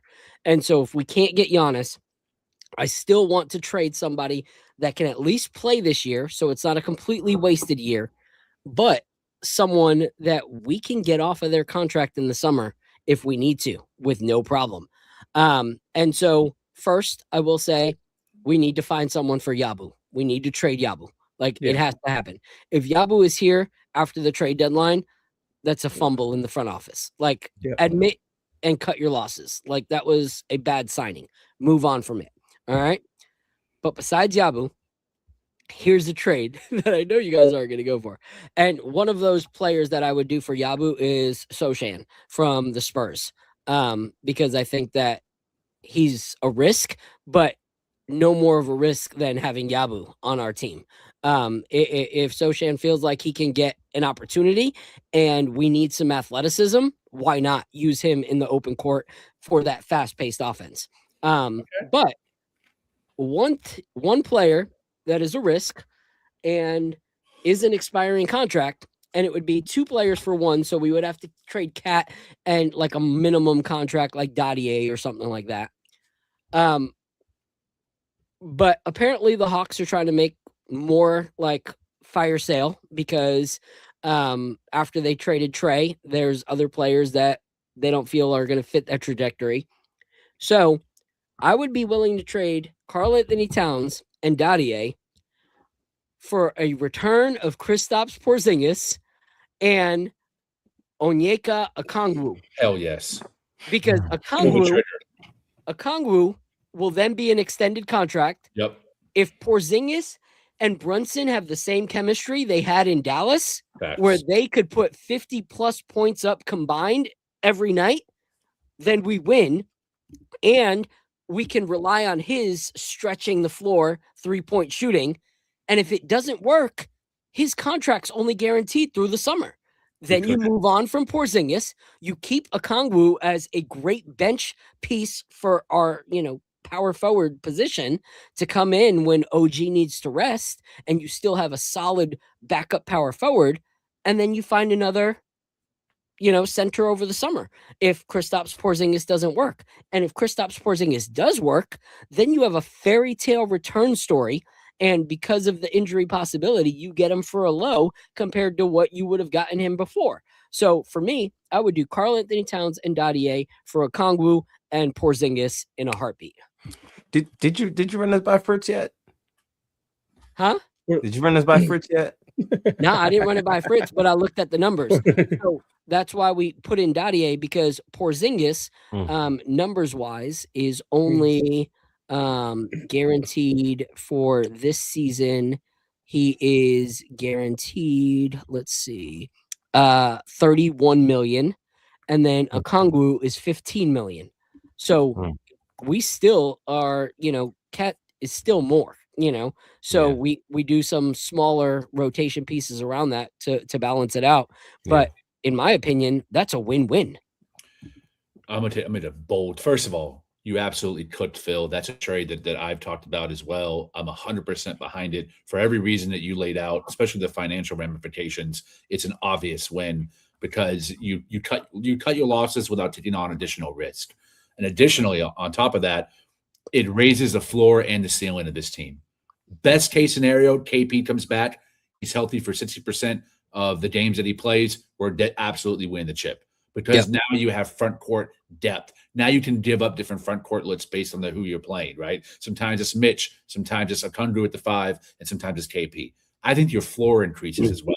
Let's say worst case scenario, KP has some terminal illness, that mystery disease he has. Yeah. His basketball career is over. He's out. You cut your losses. Now you have $35 million that opens up in cap space. You can re-sign Deuce. You re-sign Shamet. You re-sign Mitchell Robinson. And now Onyeka Okongwu becomes your starting 5. He gives you rim protection, three-point shooting, free throw shooting, defense, passing. Bro, are you kidding me? Pick and roll. He's excellent pick and roll offensively and pick and roll defensively. It's a win, bro. Why do they want to get off of Okongwu? I like him. He's a good prospect. I don't understand why they want to get off him. I think the incentive for them is to get off a KP contract, and because again, there's huge risk there. And additionally, they did Cat, who is a really nice fit next to Jalen Johnson, who's kind of like OG but with all NBA first team scoring ability. So they lost a lot of the floor space and getting rid of Trey. Now you replace it at the center position without really having to commit to Cat's contract and that extension, that you can underpay him a little bit and get a discount and be able to balance your books without having a really long-term deal. Or have to worry about paying someone down the line who's only on their rookie scale deal at the time. Yeah. What I was getting at is that I think Atlanta has come out and said that they're willing to move Okongwu, and I just kind of don't get it. I thought they would be high on him. So here's the thing, I believe. I think that they are really focusing on their young two-way players that they have right now, and they're either going to bring a piece like Cat would work that can be a veteran presence that has played more games than these guys and can be a guaranteed bucket. But I also think that it's a win-win trade for them, because if they don't want to keep Cat and whatever and Yabu, they can trade both of those for a smaller contract and a bunch of picks. Like if the team is completely rebuilding, you see every piece that you let go and you bring back in as how does this make our future better? Not our right now, because they're not contenders right now. Like Okongwu is a good player, but these guys aren't going to contend for the next probably 2 seasons. But in 3 seasons, these guys could be incredible, And so get all the assets that you can get and continue to build. And I just think that they believe Okongwu fits what a lot of teams could need right now. I like him. Yeah, is that defensive presence. But they have a lot of solid defenders on their team already. So I think they're looking for more scoring power now than they are anything else, because that was kind of what Trey was. Yeah. And don't sleep. Okongwu is also a great offensive rebounder and a sneaky good passer too. He can play mate for others. So I love the idea of even having him as a hub and running the offense. A good shooter. A good shooter and a good free throw shooter too. I think having another good free throw shooter is key in the front court. We said this the other day. I don't know why you and I have not gone on outside and got lotto tickets. Like even when I thought I was closing the chapter on this chemistry of like basketball takes, you're like, bro, I absolutely love that. You're cooking. I'm like, I thought I put the apron down, but I guess I'm still cooking. This is amazing. This is the longest I've gone without roasting a Phil tape, man. I mean, you're right. This is the longest time I haven't looked at the Latin assassin and been like, basura. Yeah, you got bit by the lead bug. That's what happened, man. Let's go. I love it. All right, guys, it's 10:50. Apollo's got to work in the morning. That's tough. Al's probably got to work in the morning. Lee's got to work in Yeah. the morning. And I got to work in the morning. So everybody, Lee, let people know where they can find the Latin Assassin. Bring the smoke, whether you agree or disagree, to Twitter @_ Lee Escobedo, LEEESCOBEDO. Got some heat coming out for Bleacher Report and The Guardian this week, and then I'll be updating Substat for DLT Nice. as well. Nice. Love it. Killing it. Al, where can they find you? Semiauto155 on Twitter. I'm really active on there, just like Lee. Also, I do have another podcast called Nick Life Crisis. Should be recording a new pod later this week, so look out for that as well. Hell yeah, bro.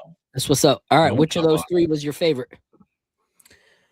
I actually like the cran one the most, but they were all delicious, man. This Cranberry? is really awesome. I like this brand. right. Good Times. Yeah, Yep. I really like it. So this was his favorite right there, the cranberry. vanilla. Yeah. That's what's up. All right, Apollo, where can they find you?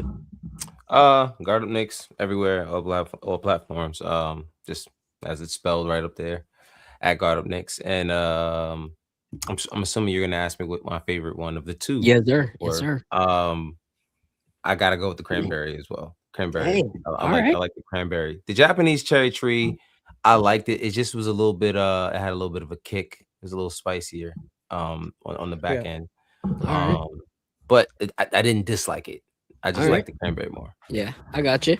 And that's crazy because I thought mine was going to be the creamsicle when they sent them over, which I do absolutely love. But for Yeah, me, it's good.